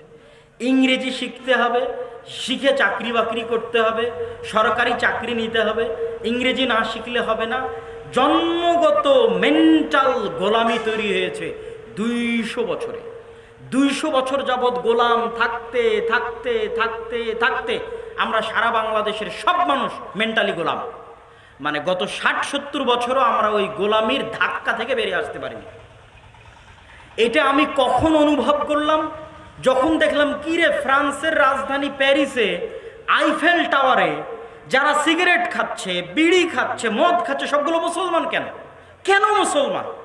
ফ্রান্সের সাদা চামড়ার খ্রিস্টানেরা কোথায়? তখন তদন্ত করে দেখা গেল এরা ওই দেশের মুসলমান যেই দেশকে ফ্রান্স শাসন করত 150-200 বছর। আমাদের ভারত, পাকিস্তান, বাংলাদেশকে শাসন করত ব্রিটিশ। এই জন্য আমরা শিখেছি ইংরেজি। ফ্রান্স এবার যে দেশকে শাসন করেছে ওরা শিখেছে ফরাসি। আমি বুঝতাম না যে মদিনা বিশ্ববিদ্যালয়ে আফ্রিকান কান্ট্রি থেকে আসা আমার ক্লাসমেট সে ফরাসি কেন জানে। বাড়ি আলজেরিয়া, বাড়ি নাইজেরিয়া, জানে ফরাসি। ফরাসি তো ফ্রান্সের ভাষা। তখন বুঝলাম, ওহো, আমরা যেমন 200 বছর গোলামি করেছি ব্রিটিশের, দিয়ে আমরা ইংরেজি শিখেছি, জন্মগত গোলাম হয়েছি। আরে এরাও তো জন্মগত গোলাম। গোটা পৃথিবীর সব মুসলমানই যে জন্মগত গোলাম। তখন আমার কাছে সামারি বের হয়ে গেল যে মুসলমানদের ক্যান্সার কোথায়। মুসলমানদের ক্যান্সার হচ্ছে প্রায় দীর্ঘ 150-200 বছর যাবৎ সারা পৃথিবীর সব মুসলমান দেশগুলোতে কোনো না কোনো ইউরোপিয়ান কান্ট্রির কলোনি ছিল, কোনো না কোনো ইউরোপিয়ান কান্ট্রির উপনিবেশ ছিল। তো যে দেশে যার উপনিবেশ ছিল ওই দেশের মানুষজন ওই দেশে বেশি। ইংল্যান্ডে কোন দেশের মানুষ বেশি? ভারত, পাকিস্তান, বাংলাদেশের মানুষ বেশি। ভারত, পাকিস্তান, বাংলাদেশের মানুষের সেকেন্ড ল্যাঙ্গুয়েজ কি? ইংরেজি। তাহলে ফ্রান্সে কোন দেশের মানুষ বেশি? আফ্রিকার মানুষ বেশি। তাহলে স্পেনে কোন দেশের মানুষ বেশি? মরক্কোর মানুষ বেশি। আজকে এখন পর্যন্ত ভাগ্যিস ভালো ব্রিটিশরা আমাদেরকে একটু বেশি স্বাধীনতা দিয়ে গেছিল। ফ্রান্স তো আফ্রিকান মুসলমানদেরকে টাকা কেন্দ্রীয় ব্যাংকে রাখার পর্যন্ত স্বাধীনতা দেয়নি। ফ্রান্স ওই সমস্ত দেশকে এইভাবে পঙ্গু করে রেখেছে, আফ্রিকান মুসলিম কান্ট্রিগুলোকে, যে তোমরা তোমাদের টাকা আমার সেন্ট্রাল ব্যাংকে রাখবা, যাতে যে কোনো মুহূর্তে আমি আটকে দিতে পারি। তোমরা আমার অনুমতি ছাড়া কোথাও চুক্তি করতে পারবে না, যেন আমার স্বার্থবিরোধী কোনো চুক্তি না হয়। এইটা হলো মুসলমানদের আজকের এই যে নৈতিক চারিত্রিক অধপতন, যে আমাদের ছেলেমেয়েরা সব মদ খাচ্ছে, সব জুয়া খেলতেছে, গাঞ্জা খাচ্ছে। কেন এরকম হয়ে গেল? কেন এরকম হয়ে গেছে? এরা 200 বছর ব্রিটিশের গোলামি করেছে, এই জন্য গোটা মুসলিম বিশ্বের অবস্থা এরকম। ওটা আরো ক্লিয়ার আপনি কোথায় দেখতে পাবেন? লিবিয়ার ত্রিপলি থেকে দেখবেন প্রতি রাতে শত শত নৌকা ছাড়ে ইউরোপের উদ্দেশ্যে। নৌকাগুলো বাতাস দিয়ে ফুলানো থাকে। ওই বাতাস দিয়ে ফুলানো নৌকাতে 300-400 জন করে উঠে। আর এই 300-400 জনই মুসলমান, শুধু বাংলাদেশের মুসলমান না। ও ইন্দোনেশিয়া থেকে গেছে, আফ্রিকা থেকে গেছে, আফগানিস্তান থেকে গেছে, পাকিস্তান থেকে গেছে, সবই মুসলমান। এদের ভাগ্য দুটোই, হয় সমুদ্রে ডুবে মরে যাবে, আর না হয় ইউরোপের কোনো কান্ট্রি ওদেরকে ভিক্ষা দিবে শরণার্থী হিসেবে, লে বাবা থাক এখানে, শরণার্থী হিসেবে থাকার জায়গা দিবে। এই নৌকাটা হচ্ছে সারা বিশ্বের মুসলমানদের চিত্র, যে সারা বিশ্বের মুসলমানদের চারিত্রিক নৈতিক মেন্টাল গোলামি কোন জায়গায় গিয়ে দাঁড়িয়েছে, ওই নৌকায় গেলে আপনি দেখতে পাবেন। অথচ ওই ইউরোপিয়ান কান্ট্রিগুলোর একটা থেকে আরেকটায় যখন যাচ্ছি, ইংল্যান্ড থেকে যখন স্পেনে গেলাম, দেখি কোথাও ইংরেজি নাই, এক্সিটটা পর্যন্ত ইংরেজিতে লেখা নাই, যে আমি যে বের হব এটাই পর্যন্ত ইংরেজিতে লেখা নাই। হতবাক! স্পেন থেকে বের হয়ে যখন ফ্রান্সে ঢুকতেছে, না ইংরেজি। মানে তারা নিজ নিজ ঐতিহ্য ধরে রেখেছে। ফ্রান্স তার ঐতিহ্য ধরে রেখেছে, স্পেন তার ঐতিহ্য ধরে রেখেছে, ব্রিটিশ তার ঐতিহ্য ধরে রেখেছে। ঐতিহ্য ছেড়ে দিয়েছে কারা? মুসলমানেরা। কেন? ওই 200 বছরের গোলামিতে এদের চারিত্রিক বিকৃতি ঘটেছে। এই চারিত্রিক বিকৃতি থেকে উদ্ধার হতে আরও 100 বছর সময় লাগতে পারে। আরও 100 বছর সময় লাগার পরে ওই রকম উঁচু হিম্মতওয়ালা একদল মানুষ যদি আসে, উঁচু হিম্মতওয়ালা, যেরকম উঁচু হিম্মতওয়ালা মানুষ ছিল সালাহুদ্দিন আইয়ুবী, যেরকম উঁচু হিম্মতওয়ালা মানুষ ছিল ওমর ইবনুল খাত্তাব, ওই রকম উঁচু হিম্মতওয়ালা একদল মানুষ যদি আসে, যাদের ব্রেন হবে স্বাধীন চেতা। আমি আপনাকে বলে যাচ্ছি, গোটা মুসলিম বিশ্বের 99% মানুষ জন্মগত মেন্টালি গোলাম। আমাদের বাংলাদেশের, পাকিস্তানের, ভারতের সকল মানুষ জন্মগত মেন্টালি গোলাম। এরা ওই ট্রমা থেকে, ওই 200 বছরের ট্রমা থেকে, যে 200 বছর ব্রিটিশরা আমাদের উপর অত্যাচার করেছিল, আমরা বের হতে পারিনি। এটা বের হতে আরও সময় লাগবে, আরও 100 বছর সময় লাগবে। যখন ওরকম স্বাধীন চেতা নিয়ে, উঁচু হিম্মত নিয়ে মুসলমানদের মধ্যে থেকে মানুষ বের হবে, তখন আল্লাহ সুবহানাহু ওয়া তাআলা তাদেরকে বিজয় দান করবেন। আর ঈমান, তাকওয়া এবং পরহেজগারিতা থাকবে, তখন আল্লাহ তাদেরকে বিজয় দান করবেন। সম্মানিত উপস্থিতি, জেরুজালেম, ফিলিস্তিন এবং মসজিদ আকসার উপর এবং মুসলমানদের সামগ্রিক পরিস্থিতির উপর এই লম্বা বক্তব্যের শেষে আপনাদের কাছে আমাদের অনুরোধ, আজকে আমরা এখানে যে সম্মেলনটি আয়োজন করেছি, এটি দেশব্যাপী আল জামিআহ আস সালাফিয়ার যে দাওয়া বিভাগ আছে, আর দাওয়া ইলাল্লাহ, এই দাওয়া বিভাগের অধীনে আমরা দেশব্যাপী মক্তব শিক্ষার প্রজেক্ট হাতে নিয়ে সফর করছি। প্রায় 4টা জেলার আমরা 126টা মসজিদ আমি নিজে সফর শেষ করেছি। প্রায় 250টা মসজিদে আমি নিজে মক্তব উদ্বোধন করেছি। আপনাদের গোদাগাড়িতেও আমি সফর দিয়েছি। এবং সেই লক্ষ্যে মূলত ফি সাবিলিল্লাহ এই প্রোগ্রামগুলো আয়োজিত হচ্ছে। এই প্রোগ্রামগুলোতে না বক্তার কোনো স্বার্থ আছে, মানে আমরা যারা এসেছি আমাদের কোনো স্বার্থ নয়, আমরা ফি সাবিলিল্লাহ আল্লাহর সন্তুষ্টির জন্য এসেছি। যারা আয়োজন করেছে তারাও ফি সাবিলিল্লাহ দ্বীনি দাওয়াতি কাজ বাস্তবায়ন করার জন্য এই প্রোগ্রাম আয়োজন করেছে। আর এই প্রোগ্রামের মূল লক্ষ্যই হচ্ছে, যে সমস্ত দায়িত্বশীল ভাইয়েরা আছে, যারা এখানে দাওয়া ইসলামী সেন্টারের দায়িত্ব পালন করছে, তারা আপনাদের এই গোদাগাড়ি অত্র অঞ্চলে বা আরও আশেপাশে কিভাবে মসজিদ ভিত্তিক মক্তব শিক্ষাগুলোকে আরও শক্তিশালী, আরও জোরদার, আরও পাওয়ারফুল করা যায়, এটা নিয়ে তারা কাজ করবে, যেন মসজিদ ভিত্তিক যে দিন শিক্ষা মুসলমানদের অতীত ঐতিহ্য ছিল, এবং মুসলমানদের এই সামগ্রিক অধপতনের তো একটা জিনিস দেখলেন, শিক্ষা, যে মুসলমানদের কোথাও শিক্ষায় নাই না। কুয়েত, কাতার, বাহরাইন তারা শিক্ষায় পৃথিবীর অন্য কারোর সাথে টেক্কা দিচ্ছে, তারা আছে পর্যটন আর বিনোদন নিয়ে, দুবাই আছে পর্যটন বিনোদন নিয়ে, তাদের কোনো শিক্ষার প্রজেক্ট নাই। আমাদের সরকারেরও শিক্ষার কোনো মেগা প্রজেক্ট নাই, কনস্ট্রাকশন আর বিল্ডিং নিয়ে। আর মসজিদ কমিটি আছে টাইলস আর এসি নিয়ে, কারো মাথায় শিক্ষা নাই। তো ওই মসজিদ স্বর্ণ দিয়ে বানিয়ে কি করবে, যে মসজিদের আশেপাশে সবই মদখোর আর জুয়াখোর, কি করবে? অথচ ওই টাকা থেকে 5টা টাকা বাঁচিয়ে যদি ওই সমস্ত সন্তানদের দিনের শিক্ষার ব্যবস্থা করত, দাওয়াতের ব্যবস্থা করত, তো মসজিদ না থাকলে খোলা মাঠে অন্তত মানুষ সালাত আদায় করত। তো এই থিমটা নিয়ে আমরা মসজিদ ভিত্তিক দাওয়াতি কাজ করছি। এটি জামিয়া আল জামিয়া আস-সালাফিয়ার একটি অঙ্গ প্রতিষ্ঠান হিসেবে দেশব্যাপী দাওয়াতি কাজ করছে। এই দাওয়াতি কাজে আপনাদের স্বতঃস্ফূর্ত অংশগ্রহণ এবং সহযোগিতা আমরা কামনা করি। আপনাদের মধ্যে আমি জানি না আমাদের দিনী ভাইয়েরা এবং স্বেচ্ছাসেবক ভাইয়েরা আছে কিনা, যারা কাপড় নিয়ে ভেতরে যদি প্রবেশ করে তাহলে আমি অনুরোধ করব ভেতরে প্রবেশ করার জন্য। আপনারা অবশ্যই আপনাদের সাধ্য অনুযায়ী তাদেরকে সহযোগিতা করবেন, এবং কেউ যদি স্থায়ীভাবে আমাদের এই মক্তব প্রজেক্টগুলোর জন্য কাজ করতে চান, তারাও সরাসরি আমাদের সাথে যোগাযোগ করবেন। এবং আদ-দাওয়া ইলাল্লাহর মানব সেবার যে ফ্রি ব্লাড গ্রুপিং, এটাও আপনাদের প্যান্ডেলের পশ্চিম পার্শ্বে চলতেছে। ক্যান্সারে আক্রান্ত রোগীদের জন্য ব্লাড কালেকশন চলতেছে। আপনারা যারা ব্লাড ডোনেট করতে পারবেন তারা অবশ্যই যাওয়ার চেষ্টা করবেন। সালাফি কনফারেন্স আল জামিয়া সালাফিয়া ডাঙ্গিপাড়া পবায় আছে 23 ও 24 নভেম্বর। আল জামিয়া সালাফিয়া ডাঙ্গিপাড়া পবা রাজশাহীতে সালাফি কনফারেন্স 23 ও 24 নভেম্বর। উপস্থিত হওয়ার চেষ্টা করবেন। এখান থেকে দিনী ভাইয়েরা যাবে, তাদের সাথে সম্পর্ক রক্ষা করে একসাথে একত্রিত হয়ে যাওয়ার চেষ্টা করবেন। মাসিক আল ইতিসাম নিয়মিত নেওয়ার চেষ্টা করবেন। প্রতি মাসে এখন একটা নতুন লেখা আমার আসতেছে জেরুজালেম নিয়ে। যা বললাম তা যদি লিখিত আকারে পেতে চান, যে আপনার কাছে ডকুমেন্ট থাকবে, তাহলে এই মাস থেকেই মাসিক আল ইতিসামে এই লেখাগুলো যা বক্তব্যে বলছি তা পাবেন, কয়েক পর্বে এটা চলবে। আপনাদের সকলকে আল জামিয়া সালাফিয়ার জন্য দোয়া করার জন্য, এবং আল জামিয়া সালাফের এই দাওয়া বিভাগ আদ-দাওয়া ইলাল্লাহ এর দাওয়াতি কাজে বৈঠকি দানে অংশগ্রহণ করার উদাত্ত আহ্বান জানিয়ে আমরা সবাই আল্লাহর নিকটে দোয়া করি, হে আল্লাহ, আপনি ফিলিস্তিনে আমাদের নির্যাতিত মাজলুম মুসলিম ভাইদের সহযোগিতা করুন, আল্লাহুম্মা আমিন। হে আল্লাহ, আপনি ফিলিস্তিনের মুসলিম শিশু, মুসলিম নারী এবং পুরুষ যারা মারা যাচ্ছে তাদেরকে শহীদ হিসেবে কবুল করুন, আল্লাহুম্মা আমিন। স্টেজে যারা আছে তারাও আপনারা এই বৈঠকি দান, হ্যাঁ, মহিলাদের ওখানেও বৈঠকি দানে অংশগ্রহণ করার চেষ্টা করবেন।